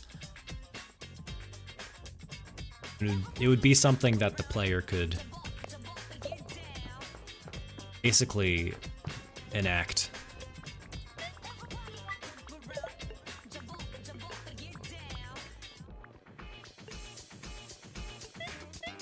Like, there's games where you have, like, missile targeting systems, or, like in Factorio, you can choose where, like, a bomb is launched. Something similar, but with a big bolt of lightning. That's a cool visual.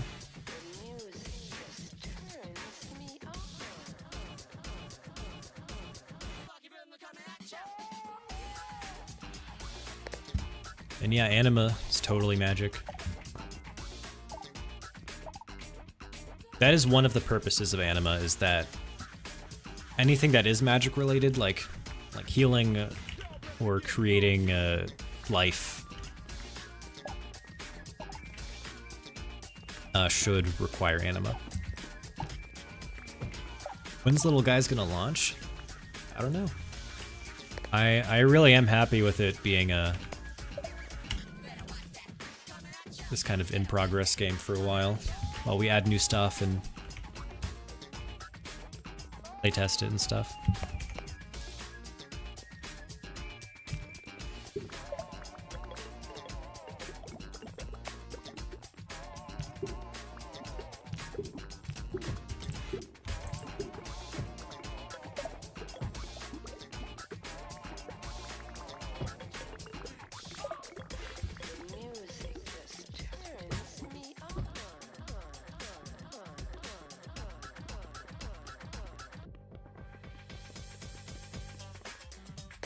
Yeah, collecting items, I've made a lot of improvements to it in the last update, but it still needs a lot of work.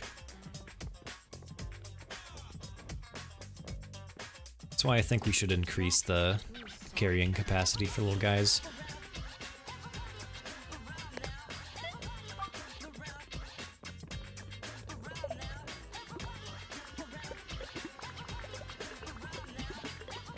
Or at least have some kind of vacuum building that sucks up loot.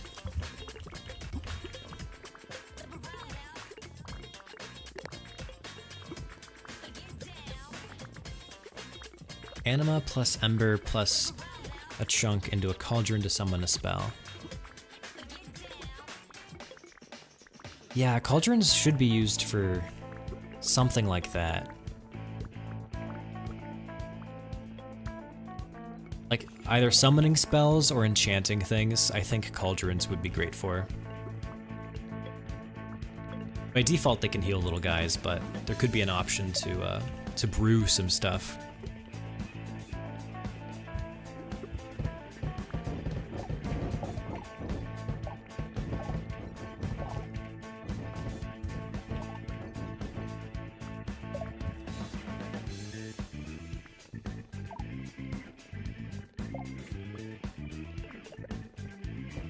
Yeah, Tesla coil's cool.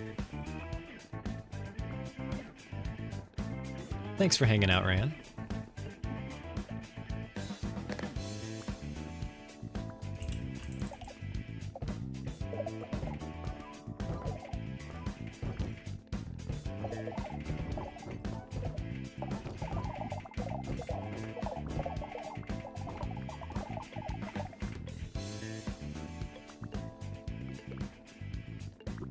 What if I made the enemies smarter? They are pretty dumb right now.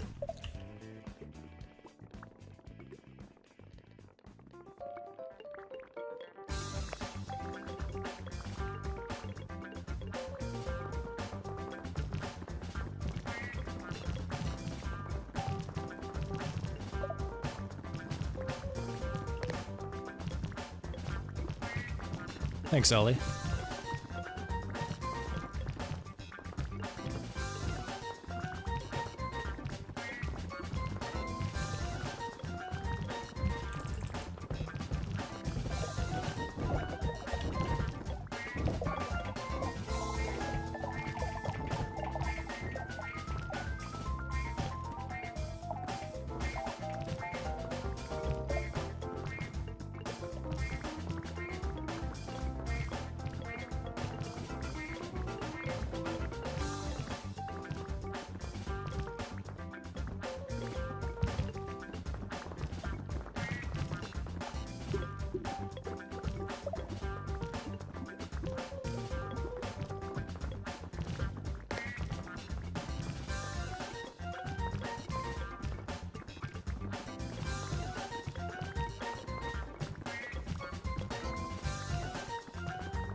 In the full release, am I planning to do it campaign or survival style?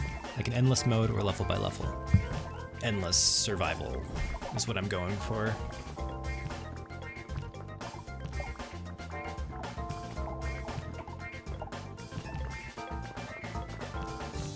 How many rounds can you survive? And then as the rounds come in, you'll be introduced to new enemies, more difficult enemies, and all these new monsters would have new rare drops that you could use to craft new things, decorate your base, make new weapons, equipment.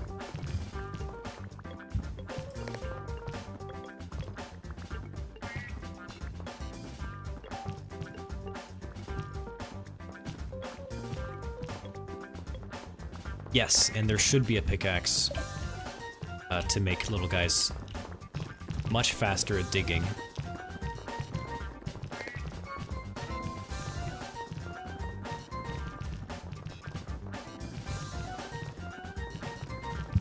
Do I feel like there's enough resources in a map to sustain an almost infinite, endless game?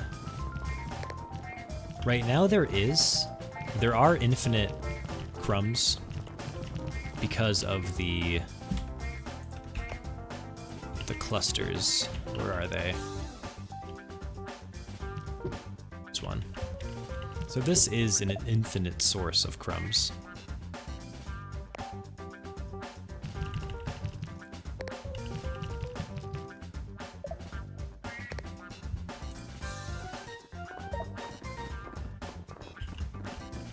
You can just punch it forever and get a slow, steady drip of new crumbs. Anima will always come from enemies. And, well, really the rest of the items come from enemies. Anima, ember, and shells. And then you craft bombs.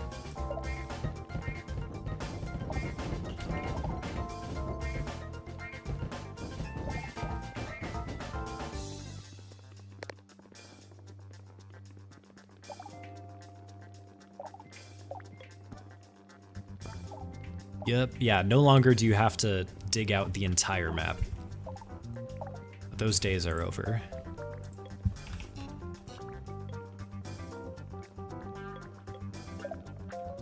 Although I did raise the map size to 160 by 160 blocks. So let's say like most of that is full of cave walls. You do start with like 20,000 rocks. Just a part of the cave walls. Now is 20,000 enough? Maybe, maybe not. That's why we have the clusters. You know, I said I didn't want an infinite map, but it would be cool to make mines to send you to another map where you can look for rare stones. I do want the map to be larger. It's 160 by 160 right now, but I think I want the default to be 250. Which, by the way, would be 60,000 blocks total. Which is a lot. Like, here, I can create a world that is that large right now and see what that looks like. It feels huge.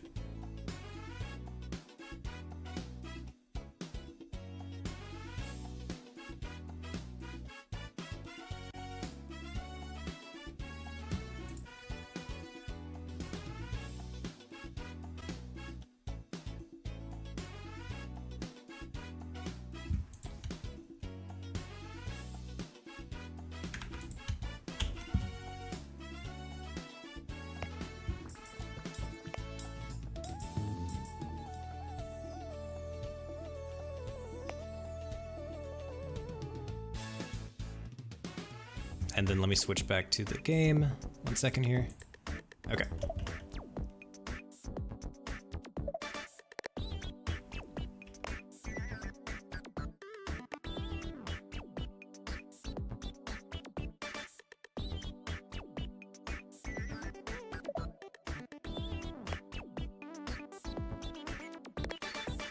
Decently big. And I think I want this to be the default size. So like, imagine there's caves and tunnels and ruins and things and enemies tucked away in here and resources like mushrooms or maybe even other kinds of mobs that aren't monsters. Like we talked about cotton candy sheep today. Maybe you could find those out into the depths of the cave. So there's a lot of stuff we can bury out here to encourage exploration. Currently, we have clusters, but there could be so much more.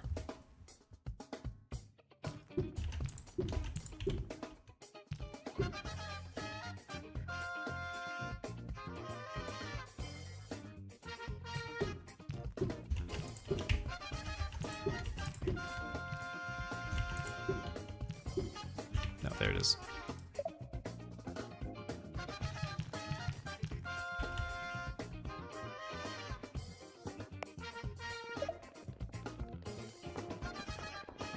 Wonder how badly it lags. The world this big. Seems to be surviving decently well.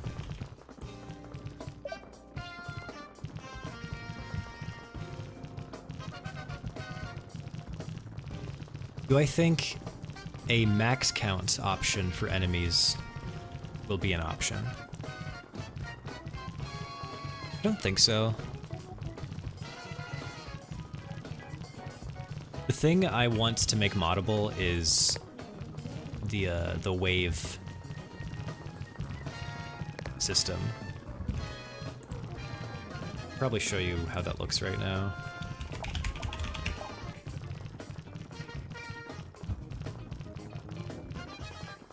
It's a Godot resource, but there's settings for like how often to spawn a particular monster and how big the groups of that monster might be. So like, I think it's Skolets that can come in packs of 8. And like Skolos might come in packs of 2 or 3, I think. Shell tanks. But yeah, I need to make that public in the assets folder.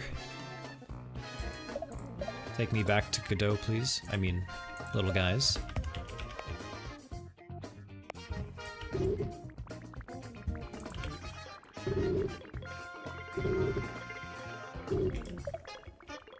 Let's go crazy here.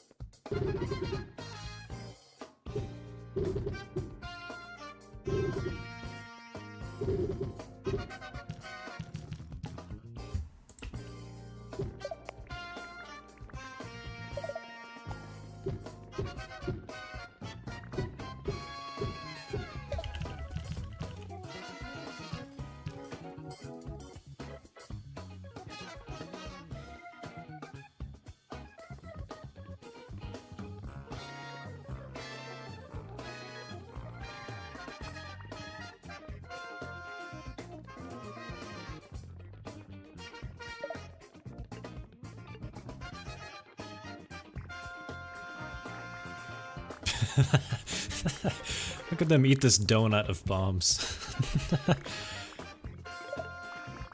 Little bomb donut. Love that.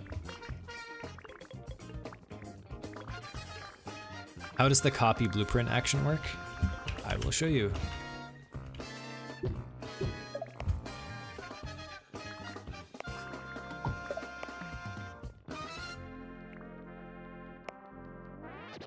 Say I have a dispenser here that only carries anima. That's what I have on the left. And on the right is just a basic dispenser. There's no restrictions, it can carry anything. And let's say I want this to only hold 25 anima on the left. If I press Q, it opens up the build menu with a blueprint in hand. And you can see on the top right are the settings for this blueprint. It's a blueprint for this dispenser. It's a dispenser that wants 25 anima. If I hover over another building and I hold Alt, I go into paste mode. And if I click this other building, it pasted the building settings. So if I create like a bunch of dispensers, I don't have to go in and tweak all of them by hand. I can just copy one building with Q and then paste with Alt. And now they all share that those settings.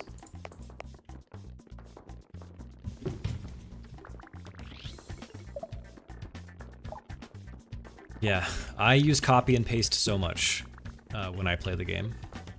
I don't know how much other people use it. I don't think I really explain it very well other than in the hint menu, bottom left, but I use it a lot. I find it very useful for myself.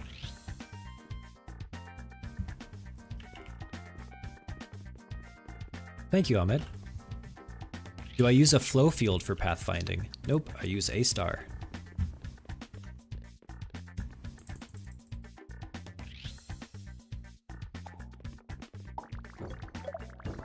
Oh shit. Oh my god.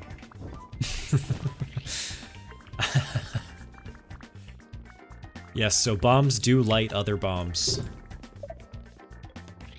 when they explode.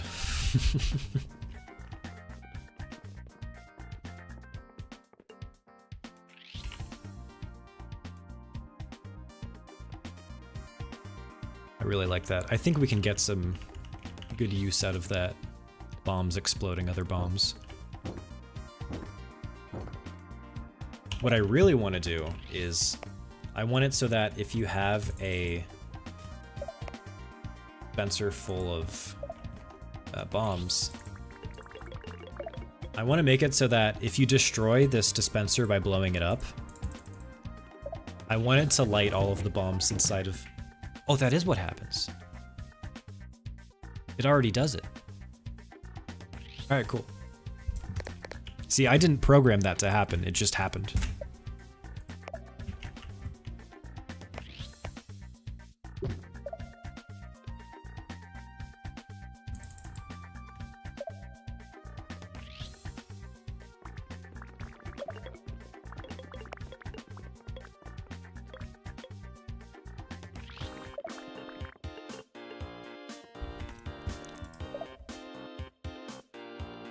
Wasn't even expecting that.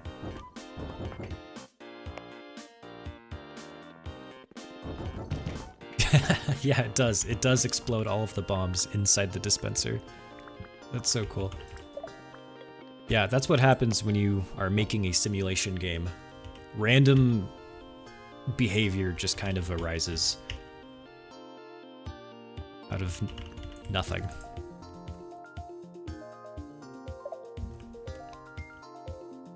Okay, anyway. You're probably just as excited as I am to try out this legion of cannons, so let's get it going.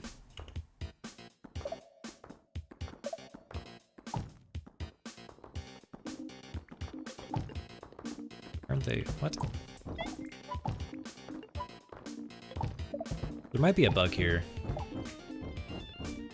They should be working on the cannons.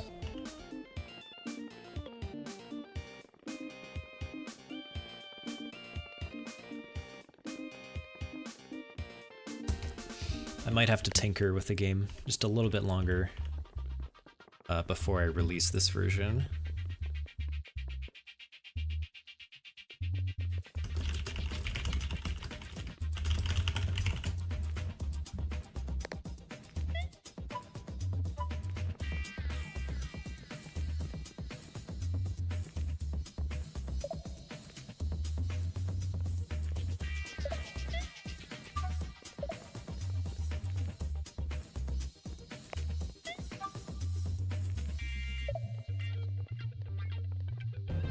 Well, anyway, here we go.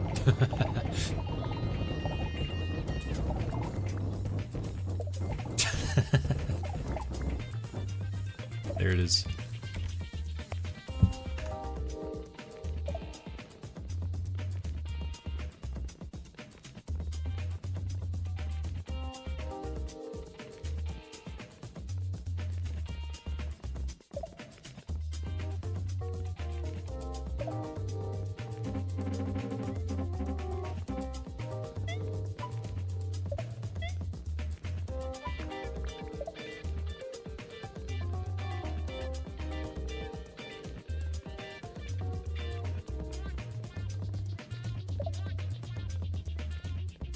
Yeah, there's always some weird issue like this with them not really doing work. Like,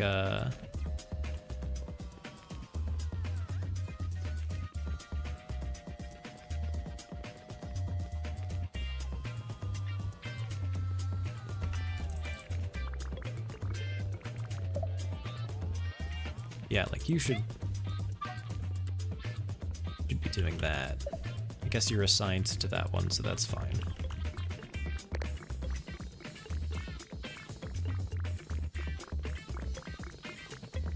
But yeah, I want to see these cannons full. Full of bombs. Oh my god. Another thing I should do is I should limit the number of bombs fired at one enemy. Like, if it's just one skullet, it shouldn't waste 1 million bombs.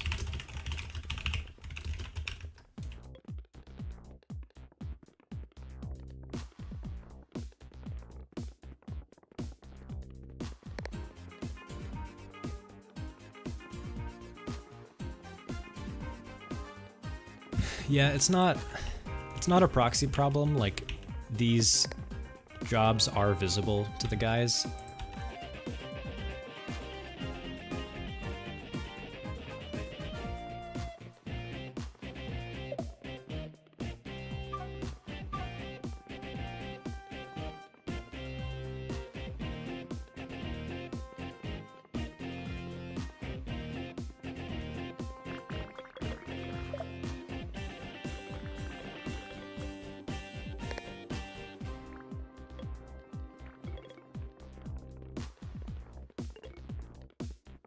Okay, yeah. I'll take a look at that.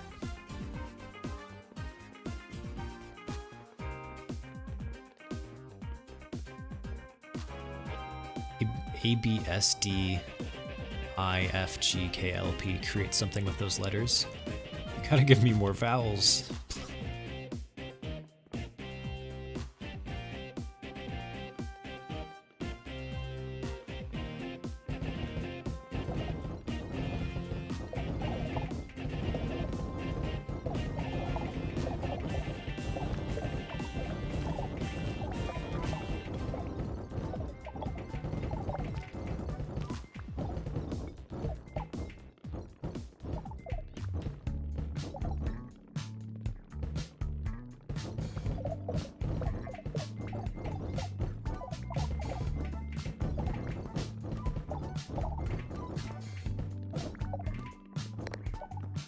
Yeah, we got a lot of little debug tools. This one's really important, the performance menu.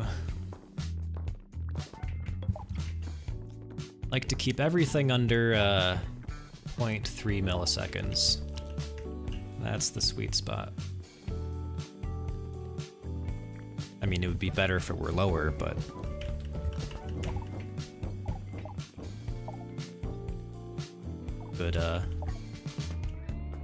good amount to aim for.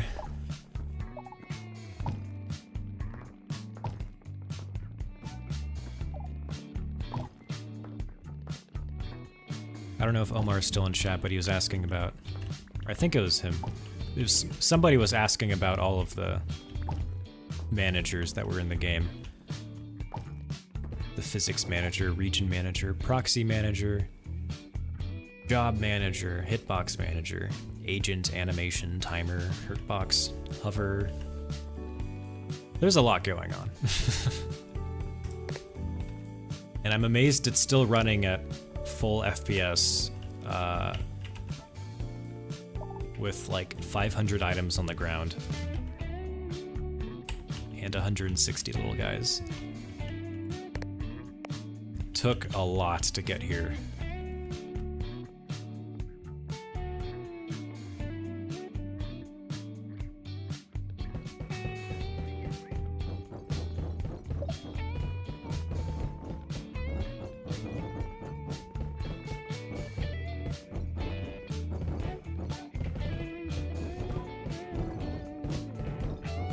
What if the smaller Skolos can form back into the regular Skolos when 3 are left undisturbed? Oh, that's a fun idea. 3 of them uniting into 1. I could do that.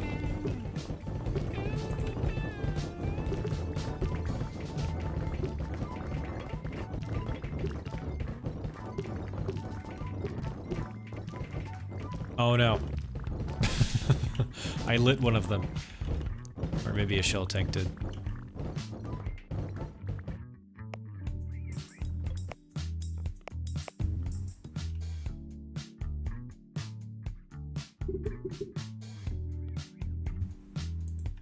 Then, well, yeah, of course there needs to be an even larger Skolos. That's made of 3 Skolos.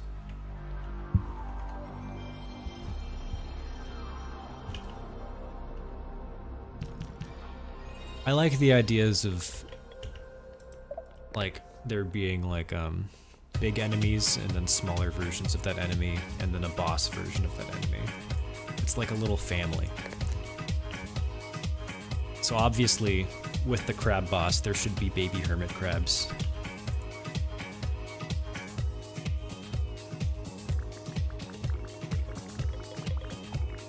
Alright, let's make a nuke.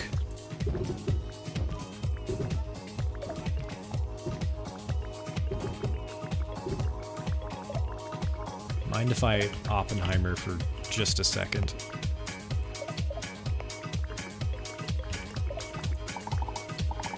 Just gonna copy and paste the dispenser settings so that they all carry bombs.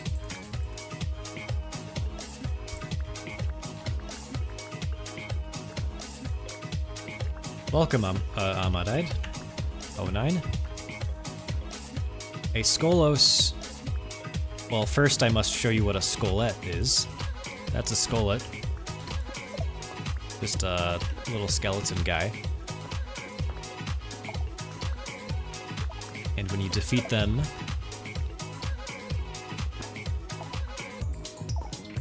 they drop little embers. And a Skolos is 3 Skolettes.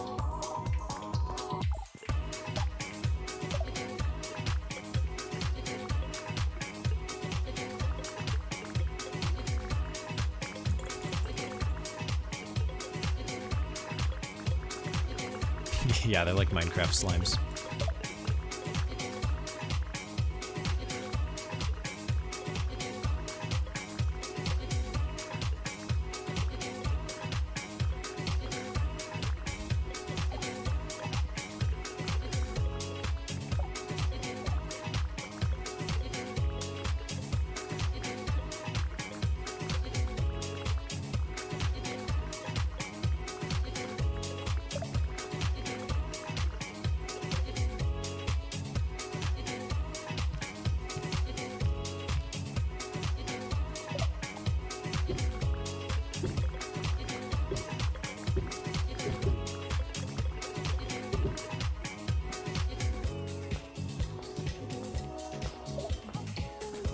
one of the skullets is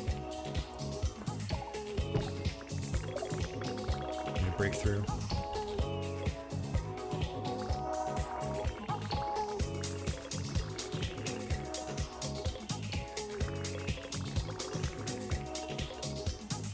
I'm pretty sure there was a scene like this in Oppenheimer.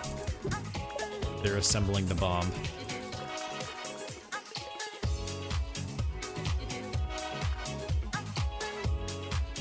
Okay. Let's do it.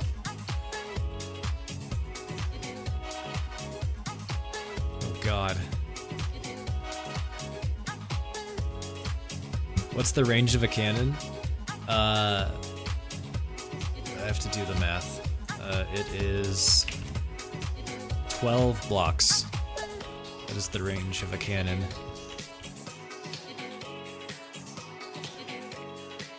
All right, let's, I mean, this better work.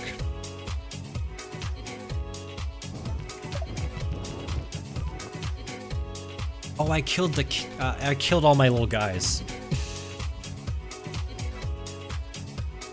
They all died.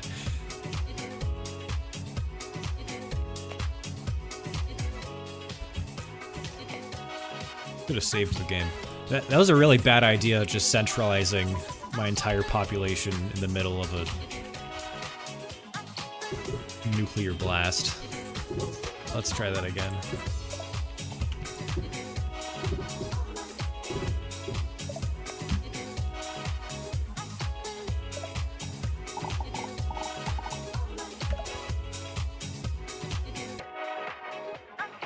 Can bombs explode other bombs? Yep.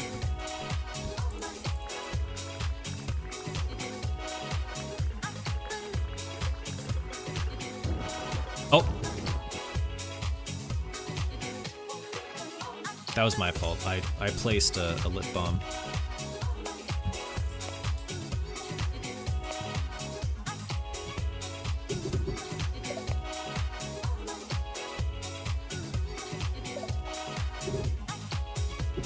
Promise, we're gonna do this right.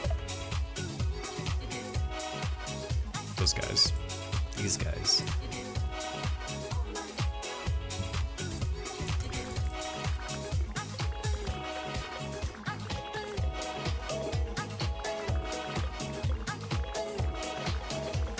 Can I name a green little guy Bob? He's Cyclops Sam's nemesis. Oh no. Why are they sworn enemies? This will be Bob.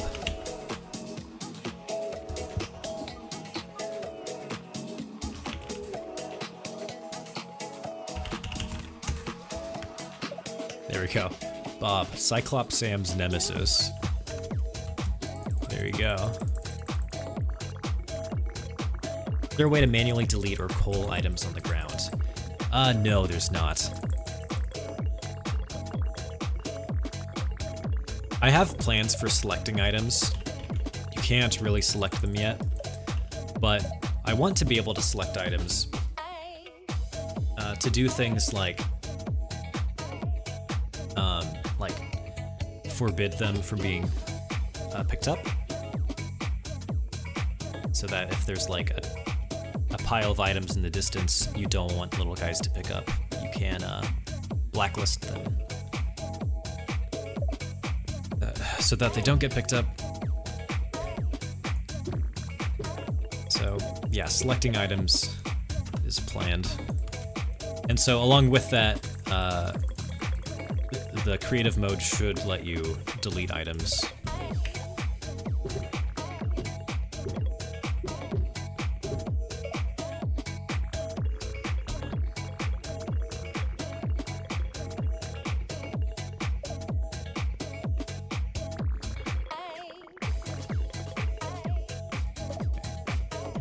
Save the game first.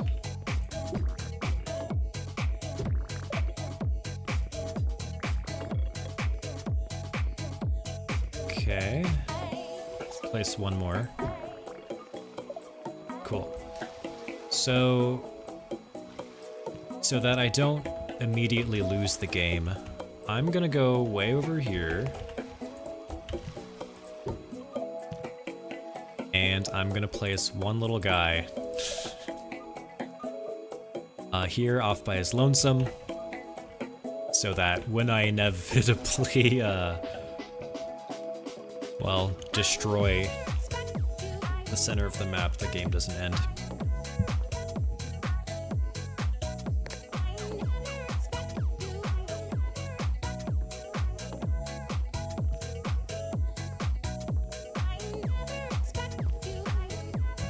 Alright, let's place some more bombs. Save the game. And watch the fireworks, hopefully.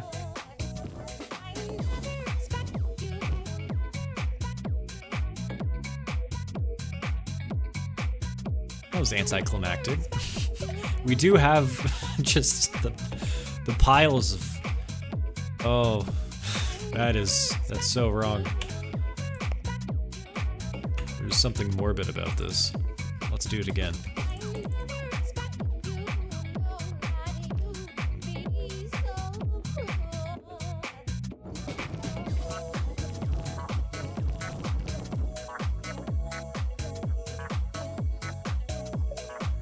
Now they don't make it very far before they explode.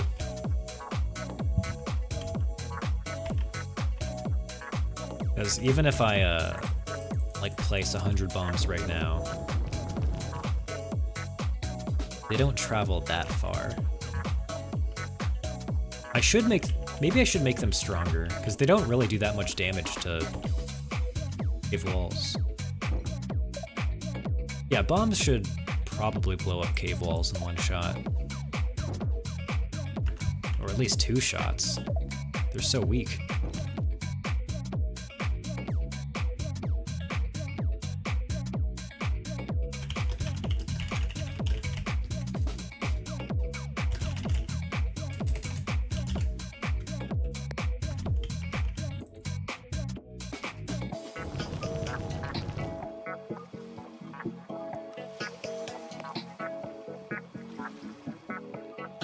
Yeah. Those old Minecraft videos where they build an entire pyramid of TNT and crash the game.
What if I add whistles that lure enemies and neutral creatures to a specific spot, and they look like those circular mints with the hole in the middle?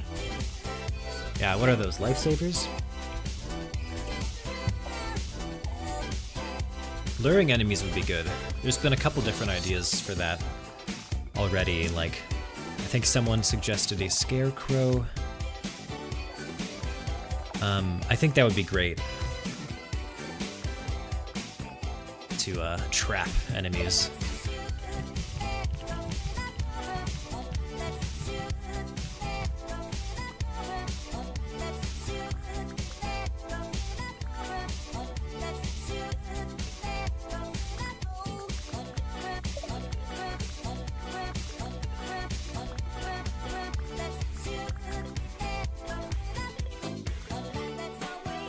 Assuming the bombs are the same between cannons and shell tanks.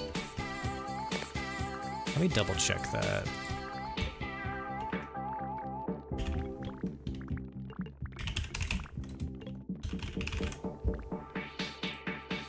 I think shell tanks do 2 damage.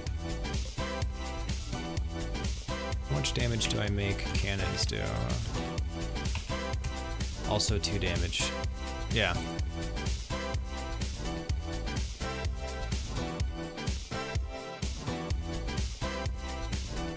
But I feel like bombs should do more damage to cave walls.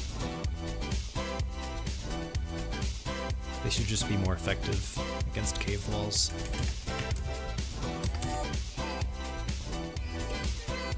Now, I would have to add some code to make that possible, but I could use the same code to make pickaxes super effective against cave walls too.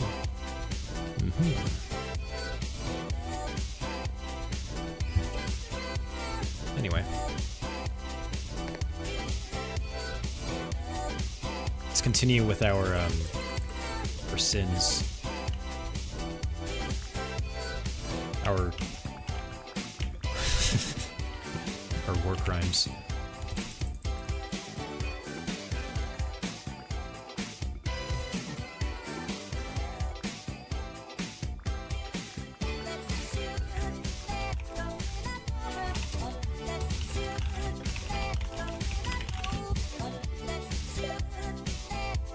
I like playing on stream because I feel like a lot of good ideas come out of it.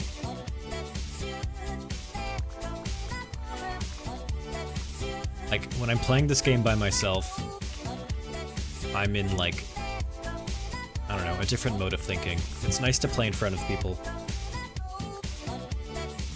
Makes me think about what the game needs from, like, a gameplay perspective.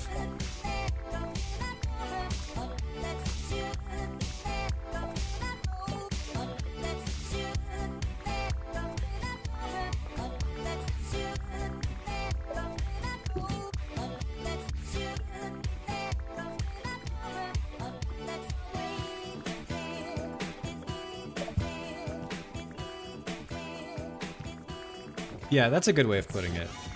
Oh no. Oh, that's funny. I forgot that rockworms eat. Oh my god. The rockworm did this. So when a rockworm eats a bomb, it explodes immediately. And that set off the chain reaction. That's awesome.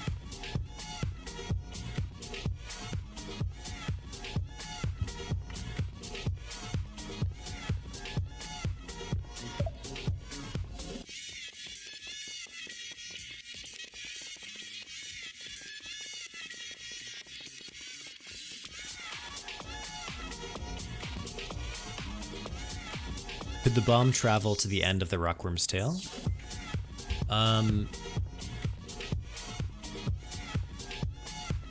Oh, like show at the end of the rockworm? Wait, first of all. Like show as one of the segments at the end here?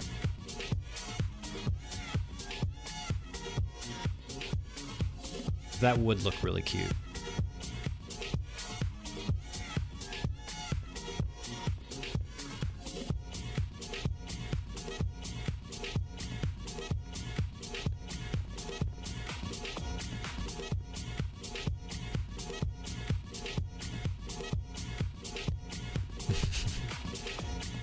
It would be so menacing, lugging around a bomb.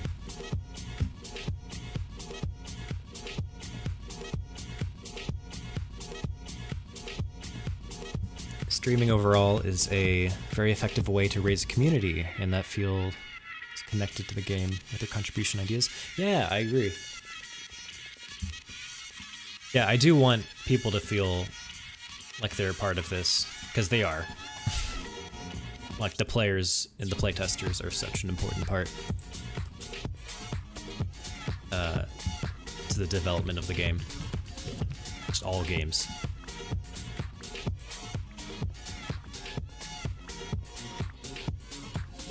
can't really like sit in a box and theorize about what a good game might be.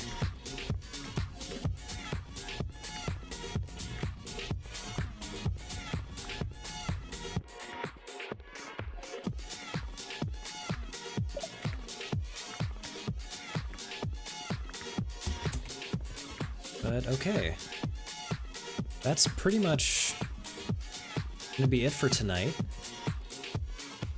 I wrote down a lot of really good notes. So,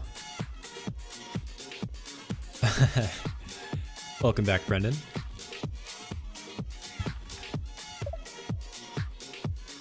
Snake enemy, yes. We have the rockworm.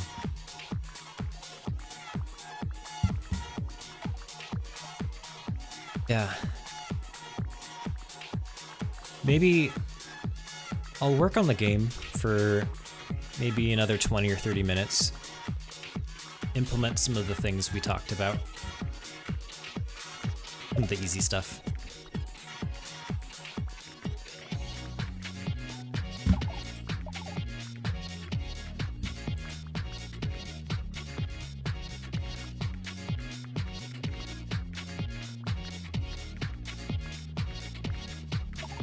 A bombworm would be menacing, so it would give incentive to be on the offense when a rockworm appears.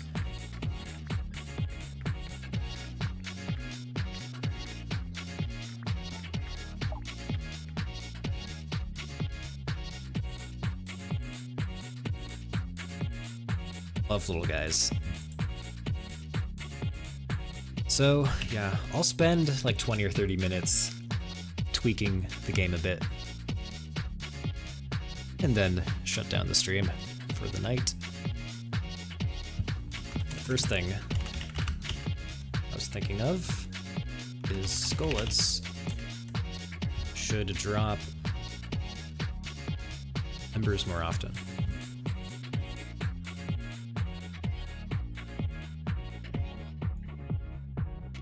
Right now, it's 50% of the time. And I want it to be a higher chance because I spent all of my embers making bombs and then I didn't have any embers anymore. And then I couldn't make candles.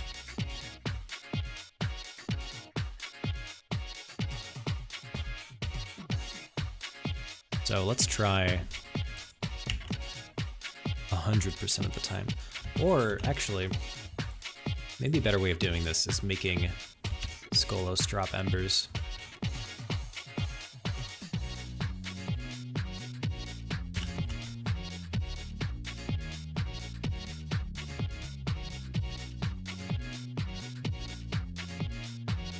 Because Skolos appear later in the rounds. And it would kind of align when you start making cannons. Do rockworms drop what they eat? Yes, they do. And then rockworms have a chance of turning crumbs into anima.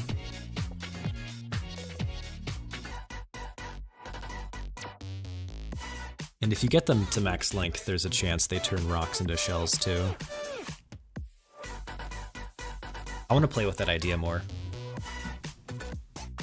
Rockworms dropping rare items randomly.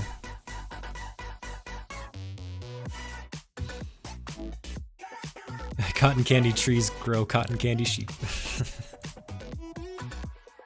Oh, that's such a good visual.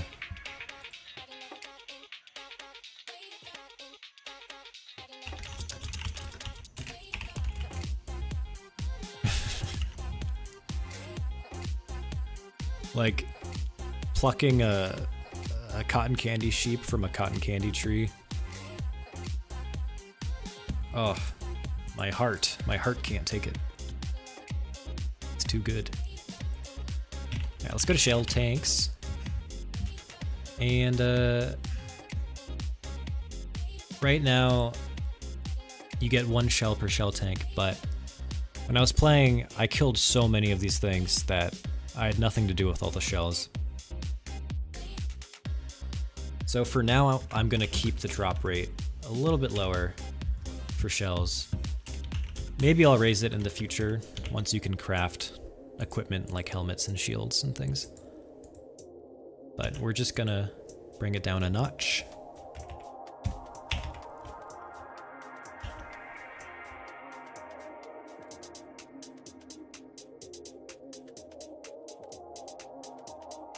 Yeah, Anima and Ember got added pretty recently. Anima right now is used to craft little guys and to heal them.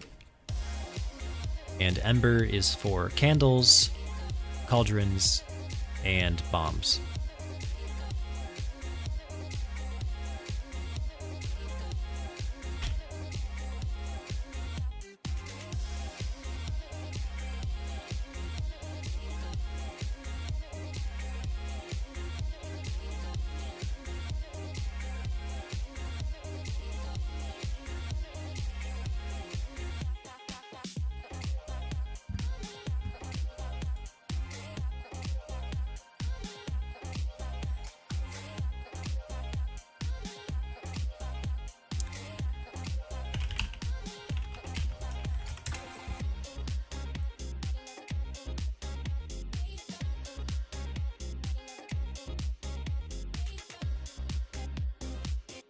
Okay, and I want to make the rounds slightly more difficult. Just a little bit.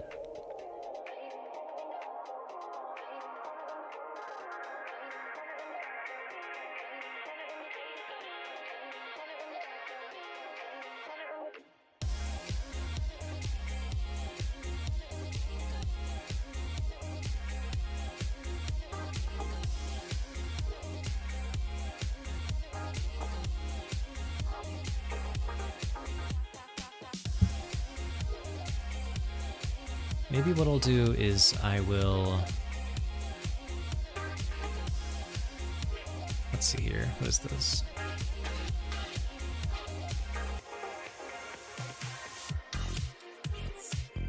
Reduce the amount of time between each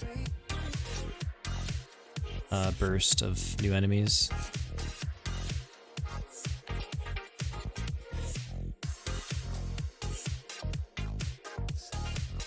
That down a notch. Yeah, balancing a game, I'm sure there's a science to it, but I've really just been tweaking things until they feel right. Maybe that's the best way to do it, I don't know. It's working so far.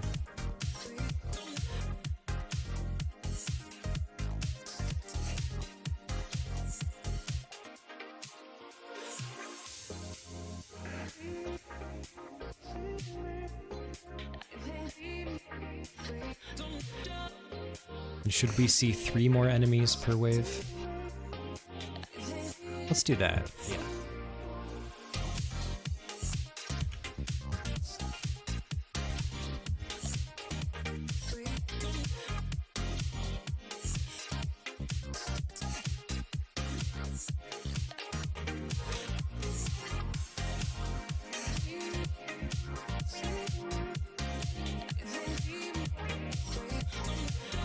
Yeah.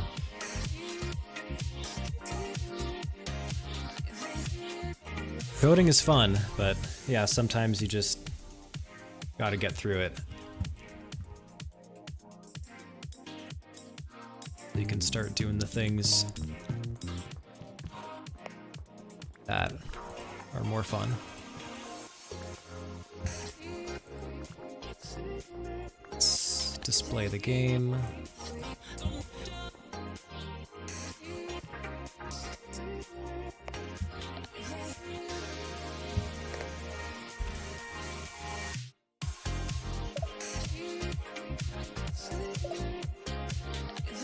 It's the old version of the game.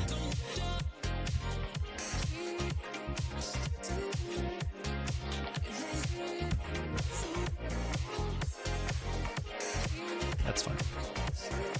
How much bytes do the saves take up? Let's see. I haven't really optimized the save file size yet. They could be way smaller. Yeah, right now they're about a megabyte. More than a megabyte.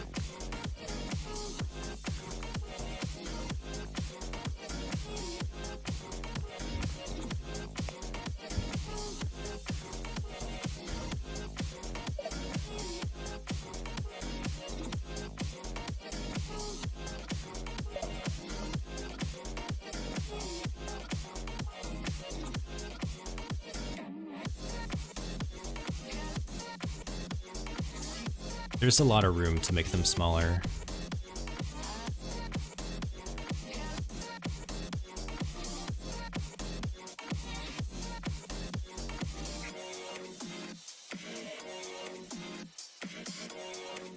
Like, there's some pretty, like, easy compression schemes I could be using for the map itself.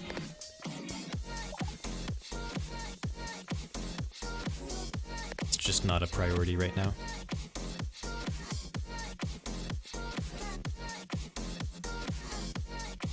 Your world that's 500 by 500 is 4 megs? Okay.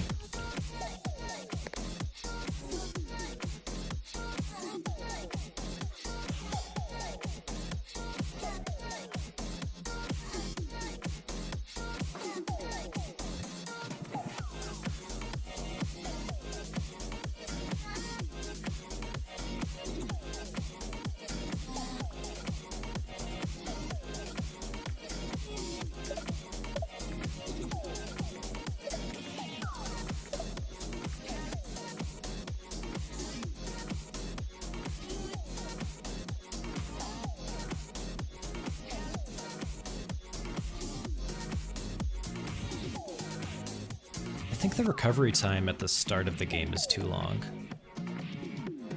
Like, I don't think you really need 90 seconds at the beginning. If anything, you need more recovery in the later rounds. But yeah, let's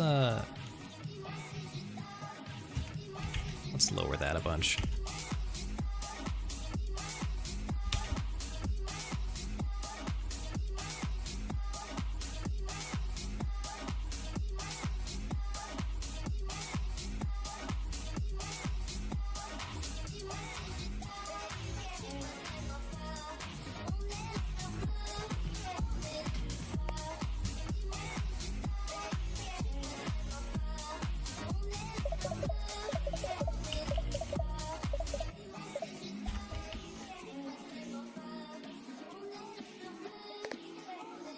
I think the player can handle more enemies at the beginning. Especially because that's how you get anima, and that's how you make more little guys.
Yeah.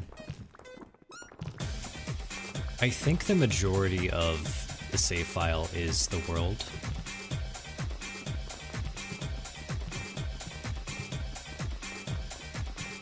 And probably items on the ground.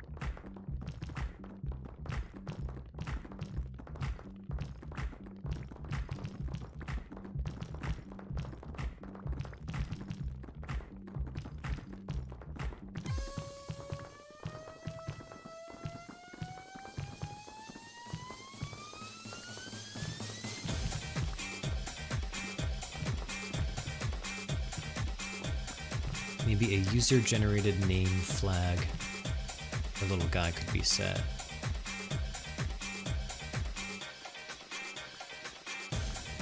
But otherwise discarded when saved.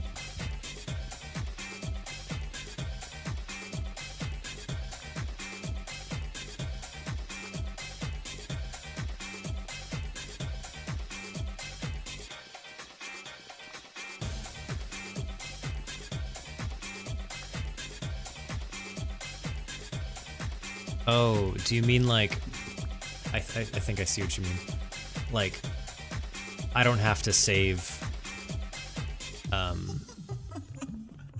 names from the default list because they're already in the executable of the game. And just like index into them.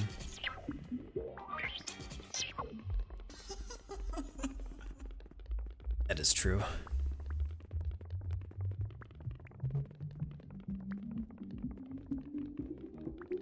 I think I will do something like that at some point. And I think what I'll actually do is... What is it called? It's called interning or like flyweight or whatever. There's a name for it where all the strings that you use in the file are stored in one place. And then everywhere else you just use indices into that table of strings.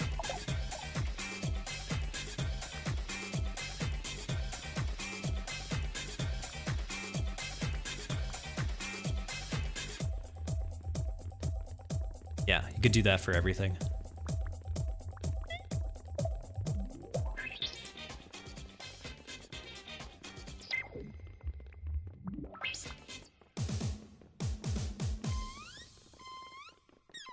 And I ought to do it too because the save file is basically JSON.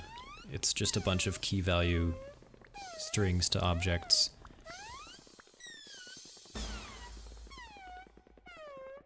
Which means there's a lot of just really long names for things that are repeated hundreds, thousands of times.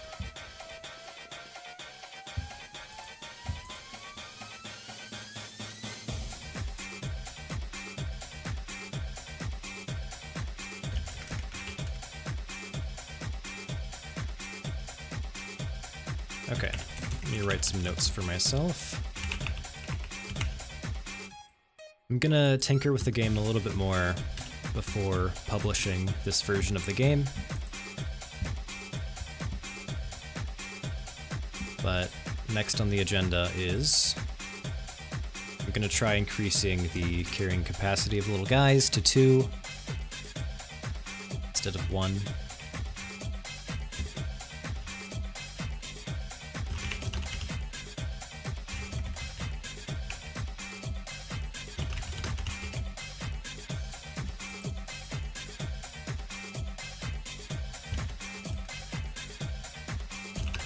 And,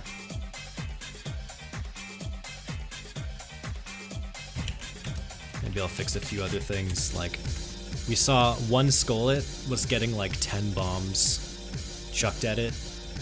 Probably shouldn't happen. Probably should only launch as many bombs as, well, is necessary for such a small enemy. So maybe we can limit bombs based on HP or something.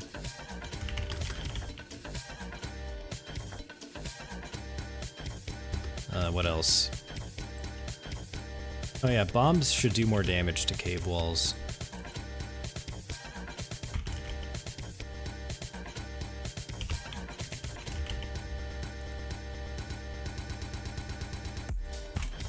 Then may have seen a bug where haulers wouldn't do work. Maybe? We'll look into it. Anyway.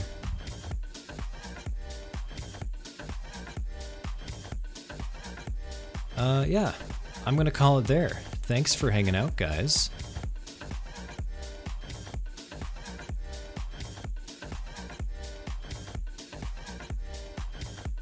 Maybe I'll close with playing the title screen music.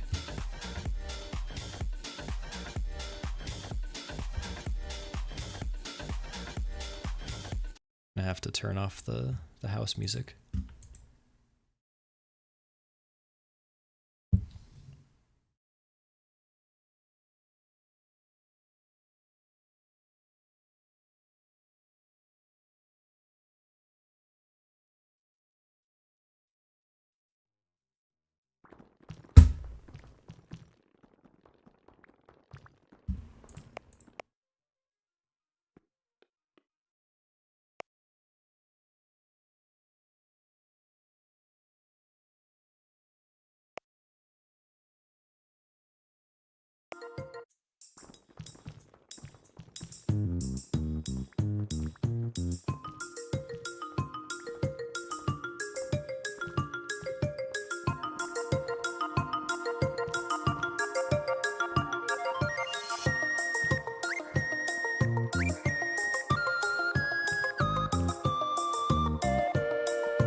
All right.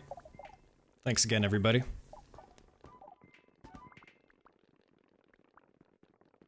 I enjoy chatting. I enjoy discussing ideas for the game.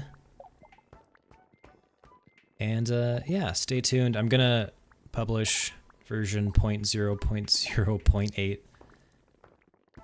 pretty soon, probably tomorrow evening. And yeah, playtest it. Give me some feedback. And 2 weeks from today, I am flying to Sydney, Australia, to showcase the game at South by Southwest. To have a games festival. And I'm going to be running a booth with a poster and stickers and laptops with little guys in real life. And it's going to be really fun.